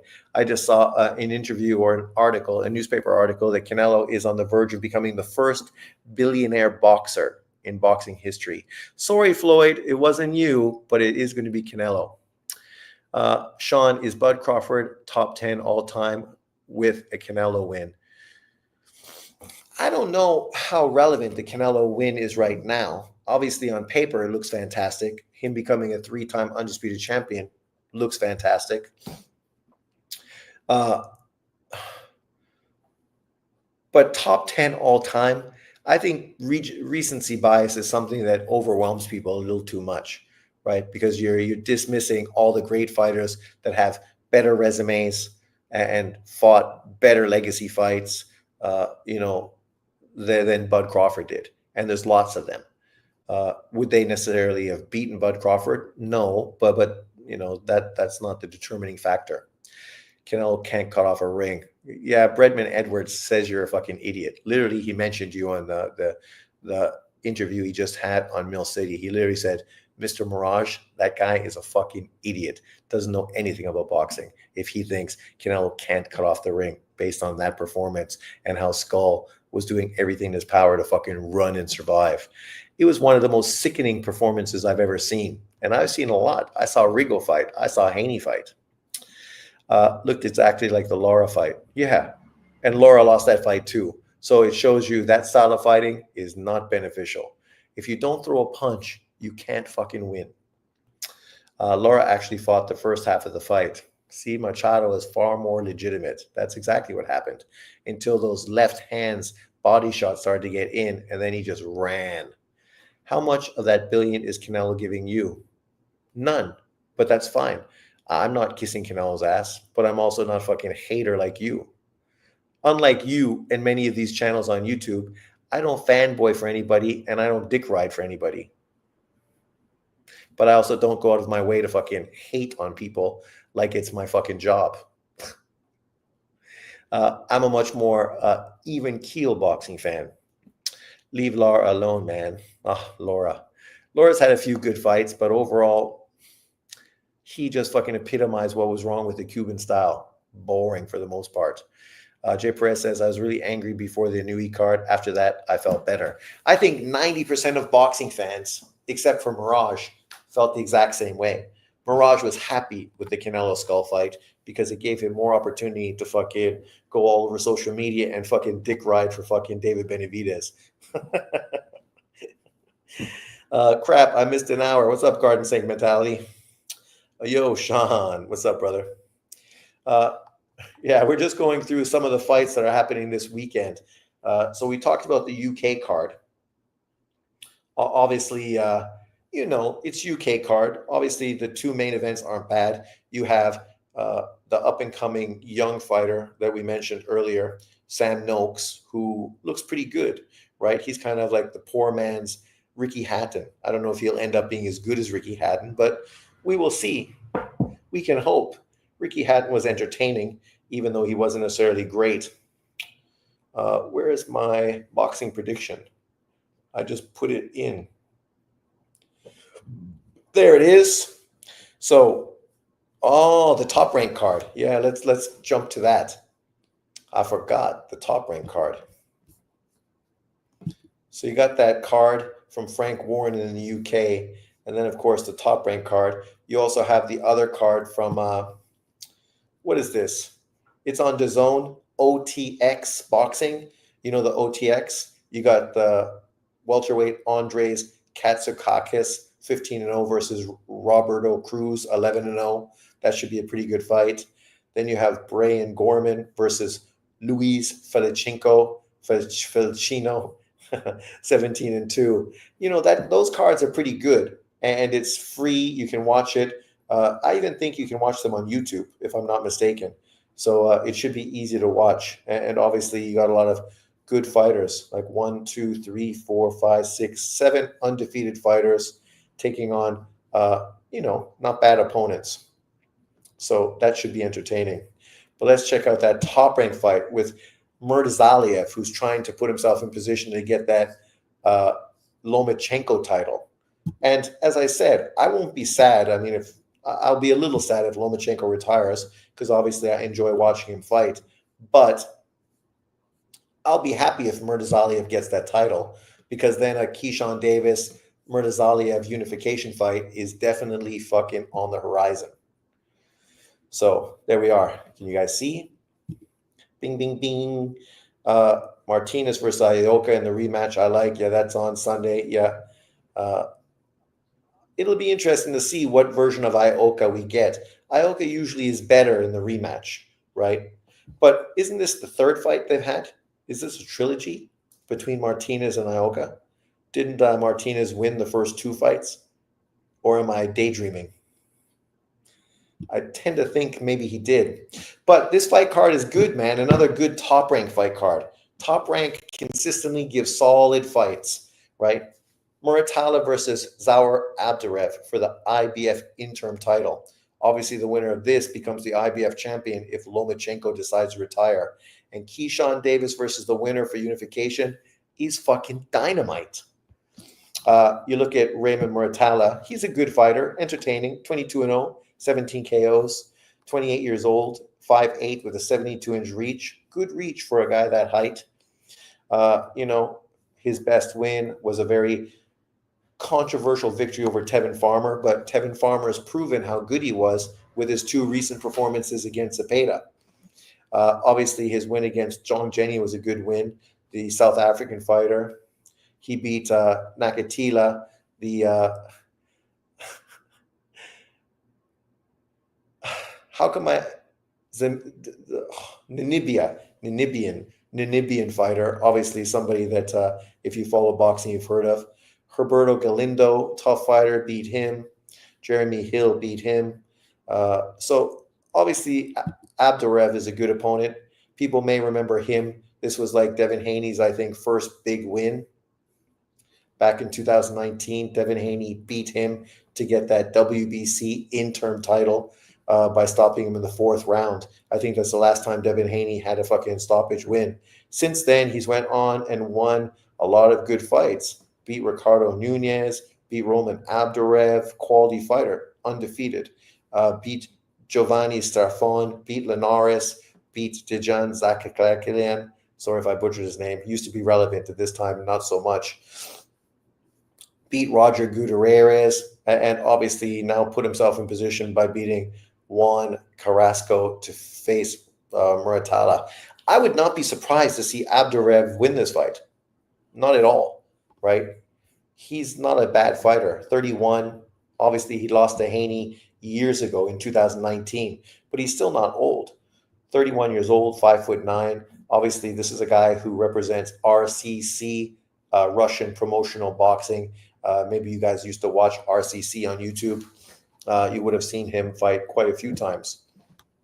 So I think this is a good fight, underrated, should be very entertaining. Then, of course, you got Emmanuel Navarrete versus Charlie Suarez for that WBO title. That should be fun, man. Fun. The second fight got canceled. Okay. I think Devin got KO of the year for that fight. I think so. Yeah, he got a lot of attention based on that victory.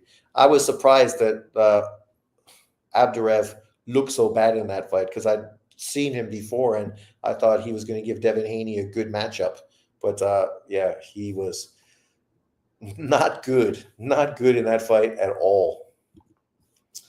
But Emmanuel Navarrete, always quality. I hope that Espinoza moves up and takes him on. That would be a great fight. 30 years old, 5'7", 72-inch reach, 39, 2-1 with 32 KOs. Obviously coming off of that stoppage win against Oscar Valdez. Obviously lost to Dennis Barancek, trying to become a four-weight world champion. That sent him right back down in weight. And obviously Keyshawn Davis went on to destroy Barancek to show you there's levels to this fucking game. And now he's going to fight Charlie Suarez, undefeated Filipino fighter, 18-0, 10 knockouts, 36 years old. I mean, Navarrete should win this fight, but it's nice that this guy is getting his opportunity, right? And look at his boxing dimensions. These are good dimensions for this division. 5'6" with a 74 fucking inch reach. 74-inch reach is fucking giant, man.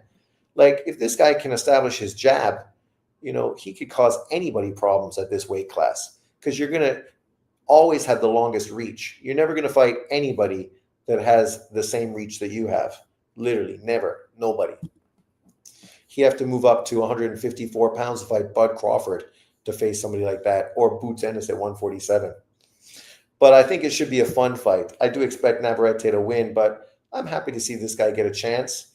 Then you got Andres Cortez fighting, fun, up-and-coming fighter, 22-0. Giovanni Santillan getting back in the ring.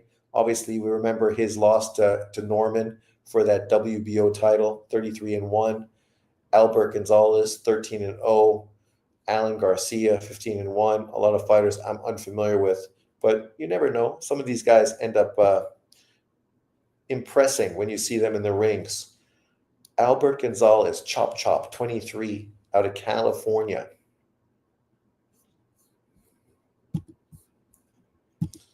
So, Sean, how is tariffs affecting Taiwan? Well, I don't think tariffs have kicked in yet, right? So I'm not sure how it's going to affect Taiwan. All I know is when people talk about tariffs, Taiwan has huge tariffs on American products.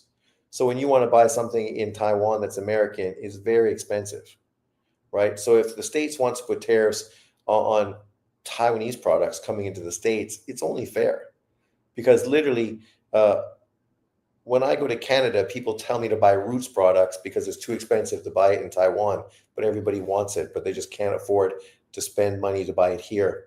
When I drive a motorcycle, KTM, I wanted to buy like a bigger bike, right? A Ducati, but the markup is double, literally double, right? I can't justify spending double the price on a bike I could get for half price in Canada. It's fucking ridiculous. And that's a bike that's European and exported to Canada. So there's tariffs on that as well, but obviously not compared to Taiwan. Taiwan is ridiculous, unbelievable. So we'll see what happens. Taiwan, obviously, they have American products, but Taiwanese people don't need to rely on it. But obviously, they don't want to affect their export. But a lot of things they export, you're not going to stop buying, like chips and things like that. Like, you got to buy them to keep computers and cell phones and things running. So we will see. Chop looks like a future champ. That was KO. I remember that Norman messed him up. That was a great fight. I was so surprised because you knew that Top Rank was sort of putting Norman in a position, fucking do something. We've been hoping you do something. And at this point, you just haven't lived up to expectations. Your performances have been pretty disappointing. So now we're throwing you into the fucking fire for a world title fight against a guy who just had a fucking great victory. And so either you sink or you swim. And to Norman's, benefit, he fucking swam like a fish. Taiwan are friends with us. Well, Taiwan hopes that you are friends with us. And that way we can keep fucking China off the island, right? And what happened just recently, I hear that the company in Taiwan that makes all these chips is going to build a plant in Arizona. Billions of dollars that they're investing in Arizona to build a plant in the States. So those are the kind of things that obviously are beneficial. If you want to keep the fucking wolves at bay, you got to have these good deals. It's like what the States is trying to do with the Ukraine, right? By having that mineral deal. If the States is getting all these deals for minerals from the Ukraine, then Russia is going to feel a little less, excited to do something, knowing that now they're stepping on the States' toes. And it's the same, right, with regards to chips and business with Taiwan. So it's good. Taiwan's investing money in the States. They're folding to Trump. And in the long run, they're hoping that this will be beneficial. And also the States wants to sell them military stuff as well, right? To fucking like long range missiles. Because what the Taiwan government said to China, if you invade us, we're going to fucking blow up the fucking dam. And if you guys know the dam in China, it's the biggest dam in the fucking world. It's huge. I just saw an internet post today that said the dam is so big, it slows down the Earth's rotation. I don't know how. I didn't read the article. Obviously, the title was, catch your attention. But that's what Taiwan said. They blow that up, and the damage that would do, fucking the billions and billions and billions of dollars of damage, the houses and crops and everything else that would be fucked if they did that. So that's what Taiwan said. They said, attack us at your fucking peril. We'll fucking blow that dam fucking to bits. So I think that's one thing that keeps China at bay, because do they really want to risk that? Because obviously nobody wants to create war. China wants to take over Taiwan, not blow up Taiwan. They want to absorb Taiwan, right? And by destroying it, what are you getting? You're getting fucking nothing. So, what other big fights do we have this weekend? So, what did I say? I have Navarrete winning by 8th round TKO. I got Muratalla by 11th round TKO. Santillan by majority decision. Cortez by 8th round stoppage. Gonzalez by split decision. I have Katarakis by split decision. I have Wood by 9th round TKO. Walker by split decision. Oh yes, you got that card, the good card from what's it? Pro Box. That Pro Box card looks good, like really good. If you're a real boxing fan, that's free on fucking YouTube. So you should be stoked to watch that shit. That shit's going to be dynamite. Where am I?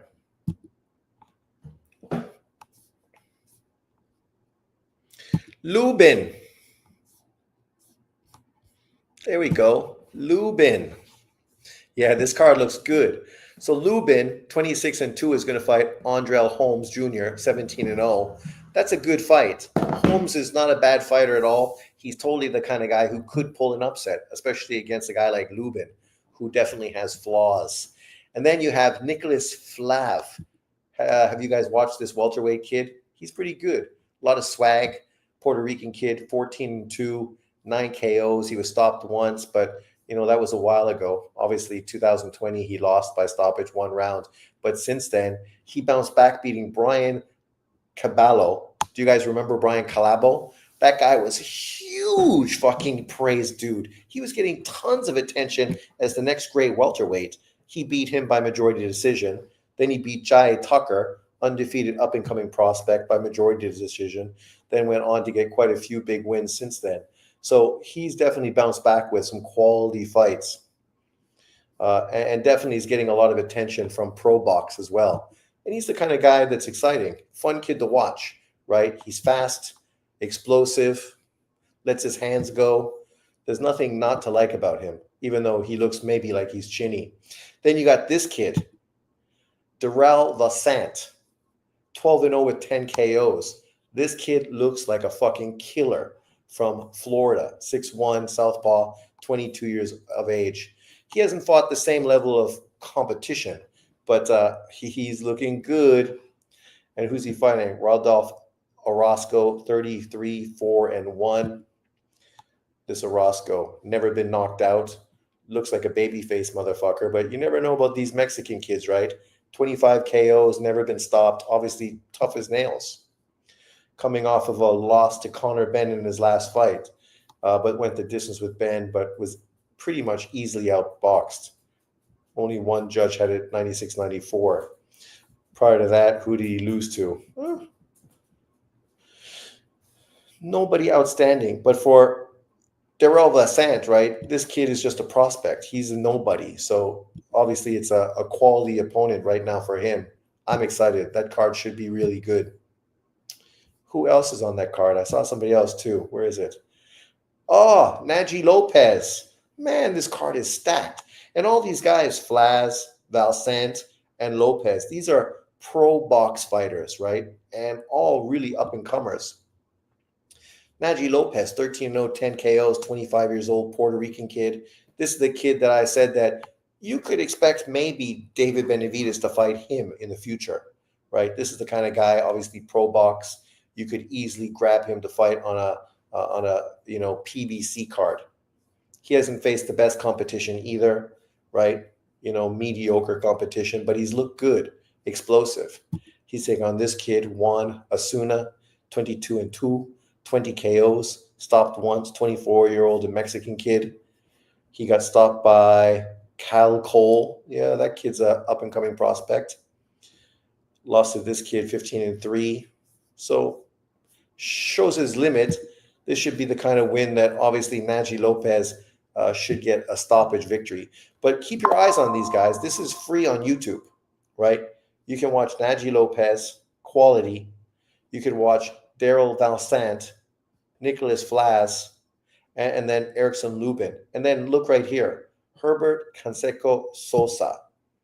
This kid is a Brazilian, but he's Cuban, I think. I think he's Cuban, but maybe I'm wrong. But I thought he was a Cuban Brazilian guy, a Cuban who represent Brazil in the Olympics. 6-0, 3 KOs, 27 years old.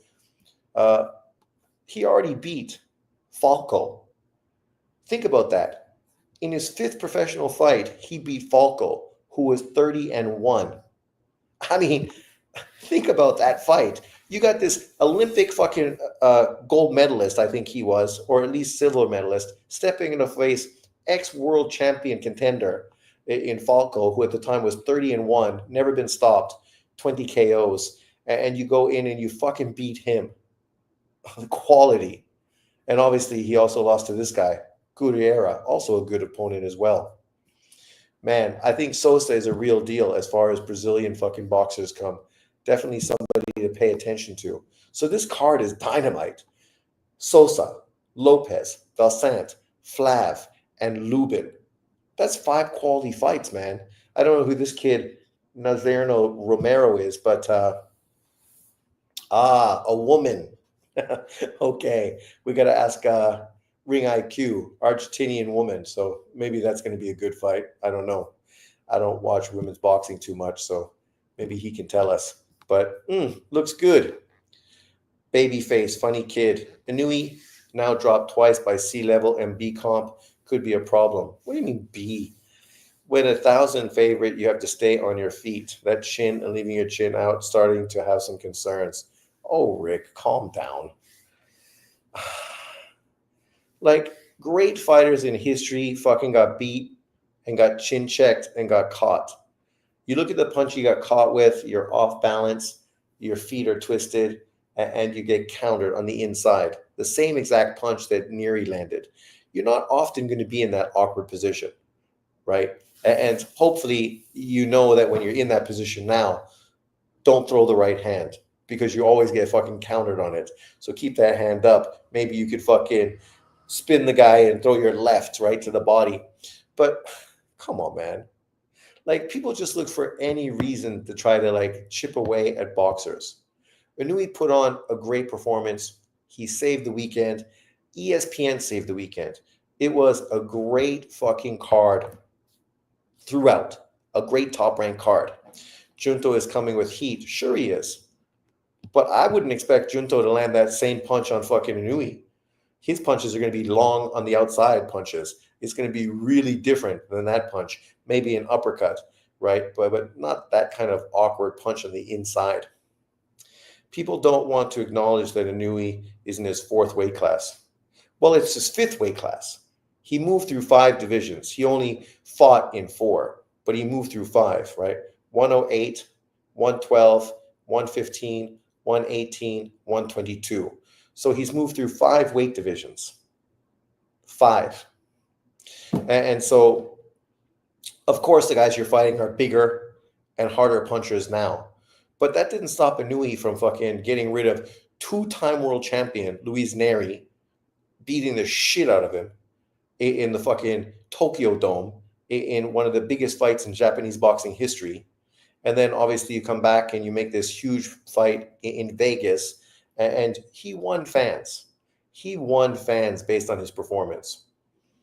If Inoue was defensive pussy style like Haney, he also probably wouldn't get dropped. He definitely wouldn't get dropped. His fucking jab is dominant. He don't need to be so aggressive, but he wants to be aggressive. Did Neri win a fight recently? I think he did, but I'm not sure. 108 to 122 is 14 pounds. That's a morning bowel movement for us big boys. Yeah, but he's not a big boy. That's 15% of his body weight. 15% of his body weight. Bud Crawford's moving from 154 to 168, right? How much of a percentage of his body weight is that? Right? That's what you got to think about. Percentage of your body weight. Smaller guys are smaller. So they can't put on weight like bigger guys. If you're like fucking some big 6'5" farm boy putting on 25 pounds, barely fucking will even register. People don't even notice it. But if you're like 5'5", you put on 25 pounds, all of a sudden you look like a fucking rolling pin. Kind of like Tank Davis did. Remember when Tank Davis was at his fattest? When he literally looked like a fucking round fucking Pillsboy Doughboy. Killers were waiting. He might get beaten at 122 or 126, and people will tell us he was a hype job. Well, that's what people are waiting for. They're just waiting for the opportunity for Inoue to get old, move up divisions where finally somebody can beat him so they can say, oh, he's a hype job. I told you, he's not that good. He didn't deserve to be pound for pound #1. But then if Bud Crawford gets knocked out by Canelo Alvarez, they're going to say, oh, he was fucking weight bullied. Okay. Keep that same energy. Inoue's in his 5th weight class. Of course, his chin ain't going to be the same because he is fighting much bigger and stronger guys. Pacquiao went up from 105 to 147. Duran started at 118, fought all the way to light heavyweight. Yeah, and Duran got knocked out at fucking 160 by Tommy Hearns in the 2nd round. Knocked the fuck out. Slept. Pacquiao got knocked the fuck out. Slept. So what's your point? You won't be satisfied until Inoue gets fucking slept? Jay Perez, nobody normal will consider him a hype job for losing against bigger guys. Nobody normal, but the fucking dumbasses on fucking YouTube, they're not normal. But they have the biggest mouths and fucking chirp the loudest. I'm told Inoue is a legend. He is a fucking legend, Rick.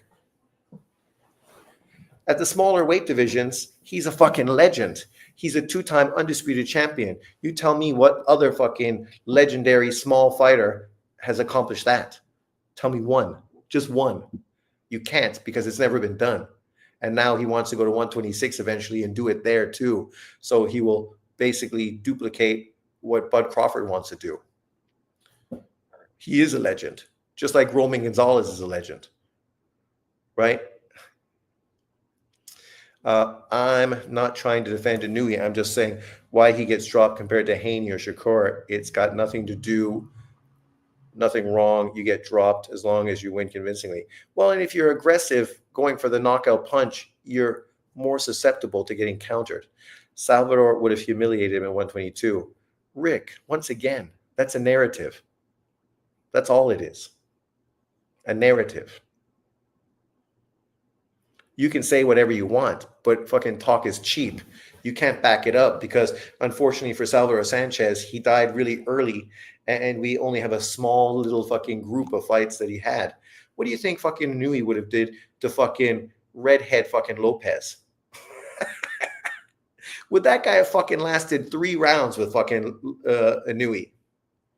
Right? Like, you can say stupid shit, but that's all it is. It just shows you're a hater. That's all. No one takes your opinion serious because they know it's coming from a negative spot. If you were talking about legitimate boxing stuff, it would come across legitimately. Like literally earlier this day, I was talking about how Julian Williams' trainer, Breadman, was on what's his face, Mill City Boxing, and he talked about Inoue, and he would not agree with fucking anything you said. Not a fucking thing. Just like he wouldn't have agreed with Mirage's bullshit about fucking, Canelo not being able to cut off the ring. People push this stuff because they're looking for a reason to hate. That's all. And everyone that reads your comments instantly knows what you're all about. I don't even need to address it. Literally, I don't even need to read it. But whenever somebody saw that comment, they would know exactly what it's about. So let's just post it so people can see it.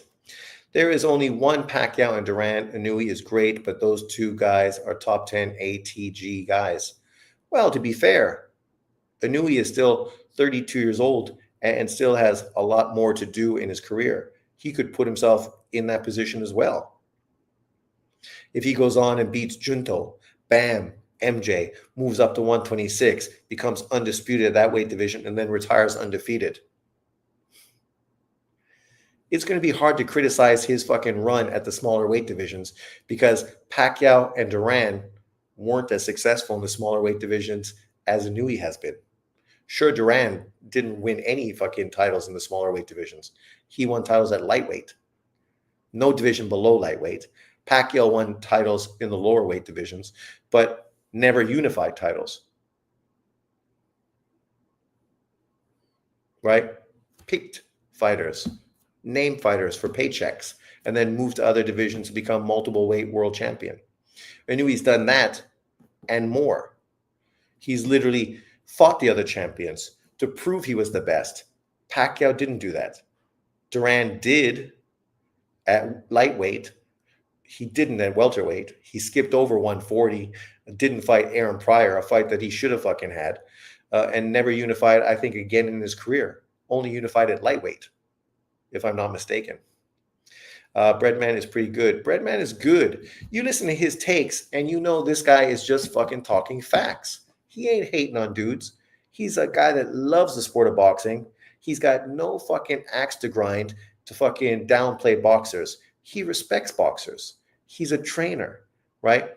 So he's not trying to go out there and try to build his name by sneak dissing and shitting on fighters. Not at all. He doesn't do that. So his breakdowns were perfect. Mwah. Excellent.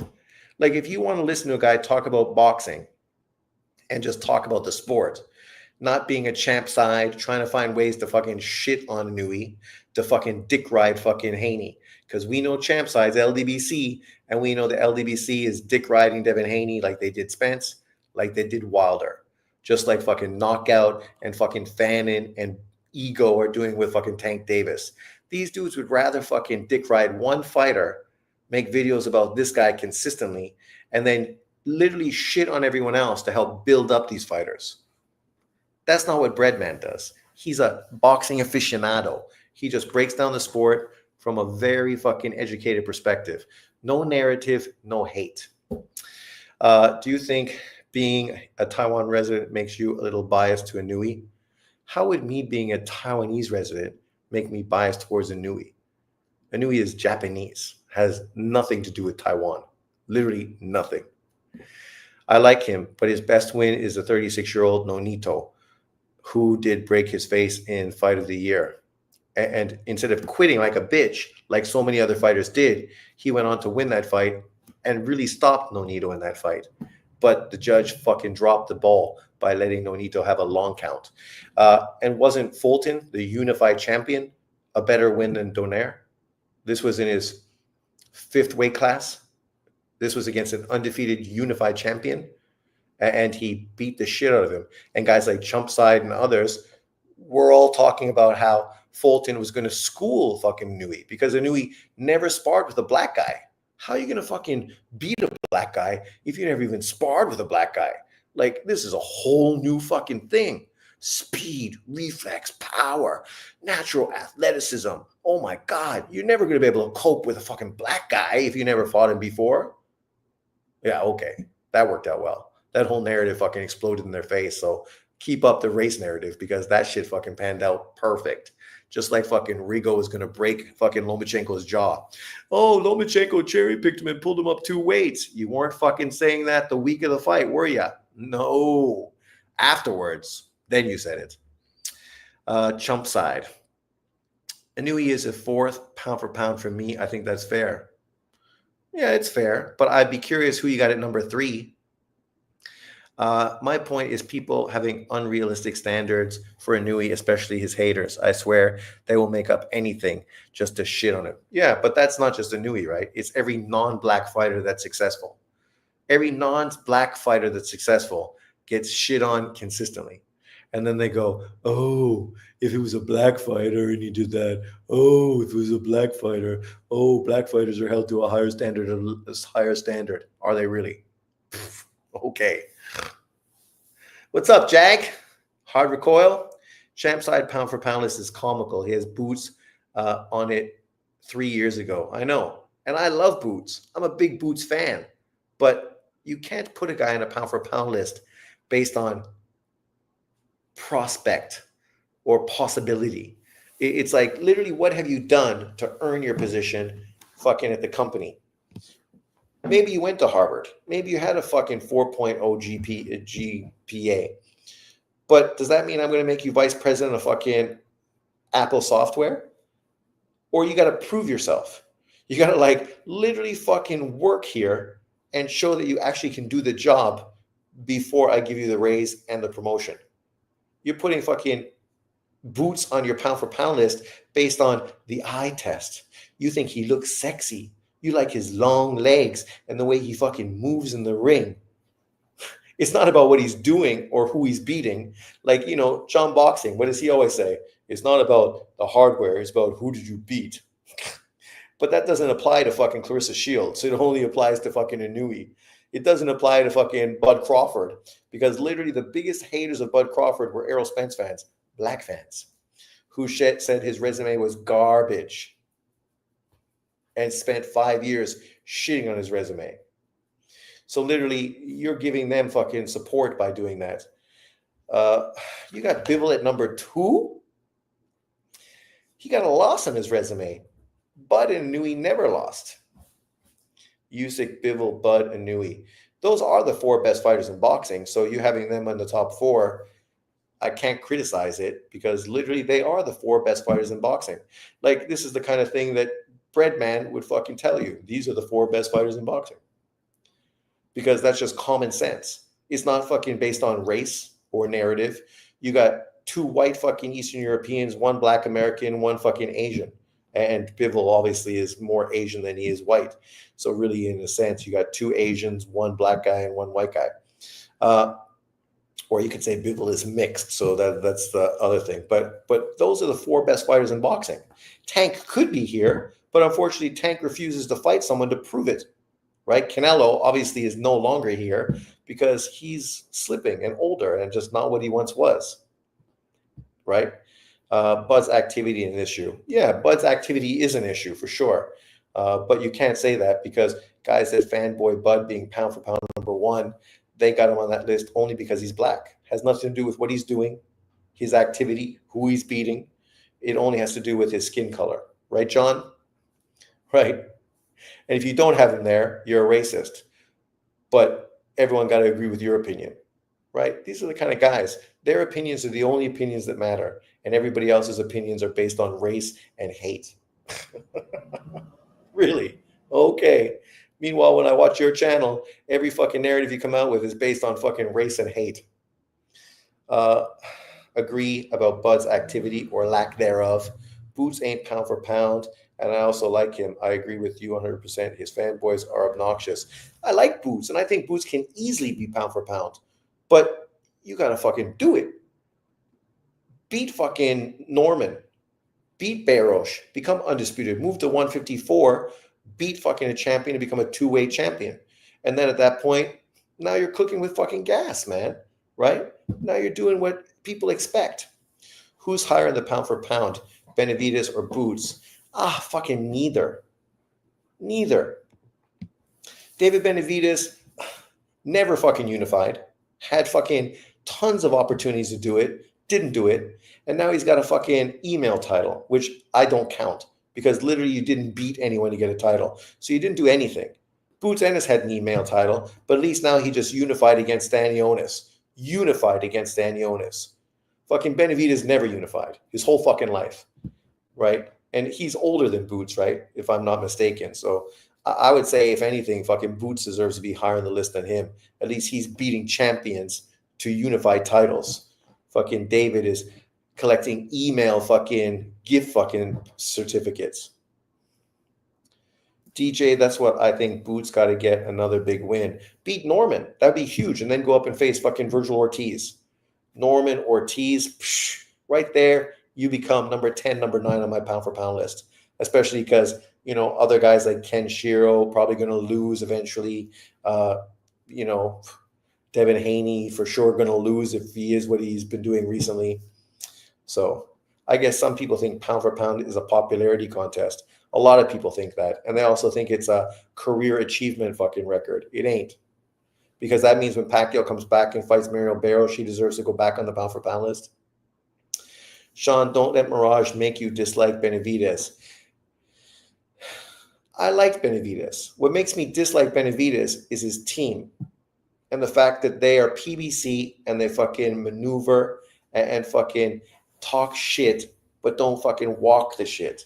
This is what the PBC always does, right? No different than Funduro now dropping his WBO title. These dudes are fucking fake ass motherfuckers that want to pretend that there's something significant, but then never do what they need to do to prove it, right? And that's it. Prove it. That's all I ask. Anybody. Prove it. And if you prove it, I will give you fucking credence. The one guy that Drunk Irishman thinks I should have on my pound for pound list now is Zurdo Ramirez. And Zurdo Ramirez, unlike Boots, Benavidez, he's proved it. He's a two-weight world champion. He just unified titles in cruiserweight, right? He obviously had a long title streak running at 168. He moved up to 175, lost to Bivol, which isn't terrible. Bivol's a pound for pound top 4 fighter. So you lose to him, it doesn't say you're not pound for pound top 10. It just shows that you're obviously not top 5.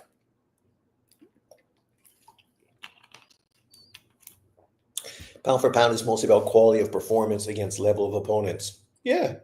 Who are you fighting? Right? And what are you doing recently? I mean, I think Lomachenko is pound for pound, but he's not on my pound for pound list because he hasn't fought for a fucking year. And prior to that, he hadn't fought for a long time. And then he's coming off of a controversial loss, which I don't really hold against him. But I mean, these things make it hard for anyone to put you on a pound for pound list. If he would have fought Tank Davis this year and beat Tank Davis, he would have fucking easily been on my pound for pound list. Probably at number 6. 6? 7? But right now, he's not on my list.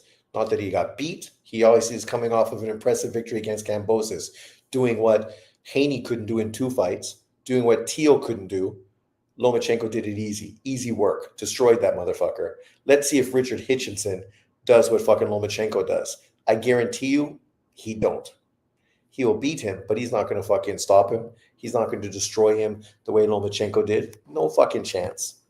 And if he does, good win. But yeah, I don't see that shit happening. Not at all. But yeah, this card is going to be good. Dynamite. Check it out. Pro Box. Like when Pro Box talks about good cards, this fucking is a great card. Samson Lukovic, douchebag. Gary Jonas. Obviously, Gary is filling that niche, right? And you putting out guys like Sosa, Lopez, Valsant, Flav, and Lubin. 5 legitimate fighters on one card, free on YouTube. Man, that shit's dynamite. There's one other big fight that was happening. Oh, yeah. The welterweight fighter. The French fighter. Sissoko. He is Mario Barros mandatory, I think, soon. Where are you, Sissoko? See, he must be inactive because I can't even find him on the list. And I don't know who he's been fighting. A lot of dudes are just inactive, like my favorite fighter, Pat McCormick, the 29-year-old English fighter, 7-0. Fuck, man, the dude should be way more active. Where is this guy? Can you guys find him? Who's he fought recently? Who's he fought at all? Sissoko. He's welterweight, right? I'm pretty sure he's welterweight, not junior welterweight.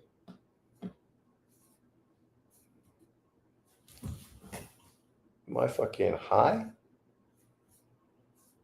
Sissoko. Oh. Yeah, he's fighting. Where is it?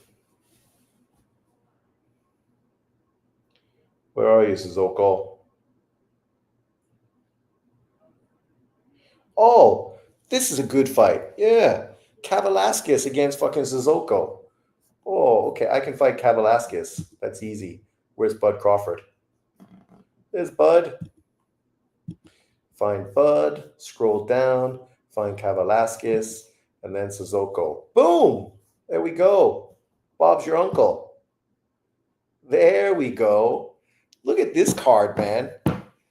I don't even know where the fuck this card is. What's this card, people? Like, this is a French card, but what is it? Centre de Conference de Sipopo Malobo, Equatorial Guinea. Where the fuck is Equatorial Guinea? Does anybody know where Equatorial Guinea is? You, the Joe Smith, and Pascal of the world, and Bibble is cooking. Salido wasn't a journeyman. Salido definitely wasn't a journeyman. Sean's going to be starring in my next video coming out soon. Oh my God. Whatever. You fucking want to talk about me. Is it love, buddy? Just because I got my new haircut? Bibble had 3 monster wins that Inoue and Bud don't have. That's true. Africa, okay. So it must be Northern Africa, right? So that card is in Africa. But look at the card. It looks like a top rank card. So you got fucking Sissoko. Obviously, he's going back to his African roots, fighting Kavalaskis. This is a great fight. And I think the winner becomes Mario Barros' mandatory opponent, if I'm not mistaken, right? Sissoko must be inactive because he hasn't fought. There he is right there. 17-0, 9 KOs from Senegal. Okay, so it's not in Senegal, but the last time he fought was 2023. That's why he's not in the rankings. So dude hasn't fought in a year. And then he's fighting Kavalaskis. Kavalaskis is a man, 24-2-1, 19 KOs. His last fight was 2023 as well. So they've both been inactive for a while. That fight should be fucking dynamite, right? Sissoko is a very good boxer. Kavalaskis obviously is a killer. A killer. But look at the undercard. Fucking Nico Ali Walsh. Nico Ali Walsh is on the undercard, man. What's Nico Ali Walsh doing over there in Africa? He's hoping they're going to be like Ali Boumbaye, Ali Boumbaye. He's fighting this kid, Ebenezer Soa, 7-0-1. Ghanaian fighter, 7 KOs. Uh-oh. Nico Ali Walsh going to get knocked out in fucking Africa? That's going to be dangerous. Ali Walsh, not bad, but 2 losses, right? Lost in his last fight to a guy who was 5-1-1. Lost to a guy that was fucking 7-1. I don't mind him, but he gets hit way too much. And people love to hate on him because Ali. And then, of course, you have Kevin Saggio, right? Saggio, of course, was going to fight Mimbili, but that fight fell off. That would have been a great fight. Saggio, 24-0, 21 KOs, 35 years old, the Punisher, fighting this kid, Habib Ahmed, 33-1. Fought 3 times in 2024. So he's been busy, man. He should be in good fucking form. This kid, Ahmed, Ghanan fighter, fought once already this year. Oh, big win. Yeah, against this kid. Fucking Ali Islamov. He stopped him. 13-0, 9 KOs. Stopped that kid. Wow, nice. Second round knockout of that guy. And this kid was a good Olympian, I think, or a good amateur. Not bad. Oh, this guy lost to Funduro. Got knocked out. Asimov knocked him out in 2 rounds. Funduro knocked him out in 2 rounds. He had a no contest to Atlantis Fox. Okay. And then who? Amari Jones, people. Amari Jones is good too. Good up-and-coming American. Also a top-ranked fighter. 13-0 with 12 knockouts. 23 years and old. Right? This kid's getting a lot of hype as a, potential superstar American fighter. So, not bad. Sean, have you seen crazy atmosphere of some Serbian derbies in basketball? If not, check it. Well, yeah, I wouldn't be surprised, man. Fucking all those that region, they're mental. It's a good style matchup. Duckers, both of them. Saggio and Iglesias was ordered and no answer. David, you notice that the first thing you say, the first comment you come out is negative. Like, you should join fucking Mr. Mirage and do like a co-video together, right? And then you could throw in fucking somebody like Asuma and just have the 3 fucking musketeers of negativity on boxing get at it. Come on, man. Why everything got to be fucking negative? Saggio is fucking coming off of 3 fights last year. He's getting back in the ring. Obviously, the fight with him and Mimbili fell through. Fell through because of Mimbili, right? Not because of fucking of Saggio. And now this card in Africa, not bad, man. I don't know where you could watch it. Oh, it's going to be on ESPN Plus. So there you are, people. ESPN Plus. This fight's going to be good. That's obviously why Walsh and Jones are on this card. 2 ESPN fighters. And then Sissoko and Saggio. Sissoko, he's French. Where does he fight out of? Just France? I was hoping he was Canadian too. And what's their other card? I think there was one other fight, but maybe I'm mistaken. I think Kavalaskis versus Sissoko is going to be a great fight. That fight card on DAZN, the OTX fight card, should be really good as well. You have the Cuban fighter, Daniel Paro, fighting. That should be a fun fight. He's fighting a tough kid in Cesar Navarro, 13-2, 11 KOs. Paro is 10-0 with 8 KOs. So that fight should be a slugfest for as long as it lasts. But this weekend of boxing, it should be fun. And a lot of free fights, right? ESPN fights. So for you Americans, that shit's perfect. And then, of course, this fight. The big one. This is probably the biggest fight of the weekend, but nobody in America is really going to talk about it. I suppose the True School is going to talk about it because he is the American YouTube channel on Japanese boxing. So it would be wrong of him not to talk about this. But there we are. Ioka. Kazuki Ioka, 31-3-1, never been knocked out, 16 KOs, getting a little old, 36 years old, 4-weight world champion out of Japan. He's going to rematch Puma Martinez. Puma obviously beat him in the last time they fought, 2024. They were supposed to rematch, but the fight fell through. I think Puma was sick, right? Yeah. And the win was pretty decisive. Look at those cards, 117-111, 120-108. And 116-112. And I think that was Was that a unification fight? Didn't one guy have the WBA title, the other guy had the IBF? Of course, BoxRec never talks about WBA, so who knows? Puma, 17-0, 9 KOs, 33 years old. Obviously, this guy is non-stop fucking action out of Argentina, right? Coming off of big wins, his 2 big wins against Kerwin Ancanjas. He fucking came out of nowhere. Nobody even knew who this kid was, and he destroyed Jerwin twice.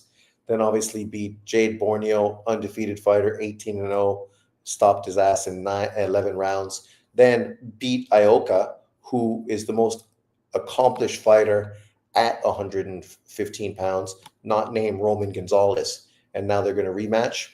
Dynamite. I pray that fucking Ioka wins. And then you know what happens if Ioka wins? Him and Bam Rodriguez are going to fight because Bam loves to fight a fucking 36-year-old, right? He loves to fight a 36-year-old. So don't be surprised if that's what happens with Bam. Bam beats Kafu and then takes on the winner of this, specifically if it's Ioka, because he potentially could go to Japan to do that because Bam Rodriguez is co-promoted by Tekken Promotions, the Japanese promoter. So he could easily go to Japan to fight Ioka. Here he is. Pumela Kafu, 11-0, 3 draws, 8 KOs, blonde hair motherfucker, 26-year-old called the truth. Going to be fighting Jesse Rodriguez, Bam, for the WBC and WBO title. He's coming off of a good win. His win against Kosei Tanaka, split decision. I'm kind of surprised that Kosei Tanaka didn't have a rematch clause, right? I'm really surprised that there was no rematch clause actually in this fight because Tanaka versus Bam would have been a bigger fight. You could have also did that in Japan, and it would have potentially helped build Bam Rodriguez for a potential maybe Junto Nakatani fight, right? So then Junto would have fights from below and fights above. So, that shit would be dynamite. Bam, the geezer slayer. He is. He loves to beat up an old man. Fucking Christ, man. That dude loves that shit. His dad must have been abusive when he was a kid, and now he's trying to get fucking retribution. Retribution. Oh, I love this girl. She's so cute. Taiwanese actress.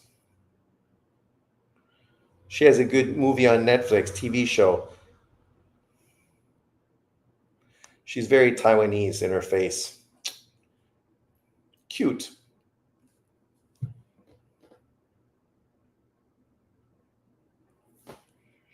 Cute girl. What were we just talking about? Ioka, there he is. I don't know if he looks like he's in fighting shape, man. When you're fighting Puma, boy, you better be able to go fucking 12 rounds and throw fucking shitloads of punches. When I look at him, he looks like he's got boobs. His wife is pretty hot. His wife is a J-pop star, a Japanese pop star. That's why he retired from boxing for 1 year, so he could fucking hit that and have 2 kids. And then he came back from being a stay-at-home mom. But I would love to see him win. I hope so. That would be excellent.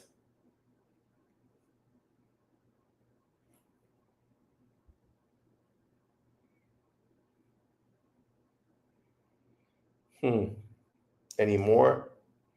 No, that's it. But thanks everyone for jumping on. Obviously, this was midweek boxing breakdown. We talked about a lot of fights. We talked about the past weekend. We talked about this weekend's upcoming fights. A lot of good boxing, free. So, if you're looking for fights but you don't want to spend money, YouTube, right? Obviously, ProBox. ProBox is going to be on, and ESPN has tons of fights this weekend. The one card from, obviously, Japan, obviously the card from Africa, and then the other fight from the States. So you're going to get a ton of opportunity to watch fights this weekend. And I would not be surprised if it's better than Friday and Saturday. Not so much hype behind it, not so much fucking clap but probably way better fights overall, because sometimes that's the way it is. But let me know what you think. I will maybe go on Sunday. Obviously, the problem with going live for ESPN fights is I need to stream it on my laptop, which means then I have to go live on my iPad. So we will see how that unfolds. Maybe I can, maybe I can't. If I can, I will let you guys know. But peace out. Enjoy your week. Tomorrow is good. Tomorrow is Thursday. So the week is almost over. Have a good one, and I will see you guys soon. Peace out, everyone. Cheers.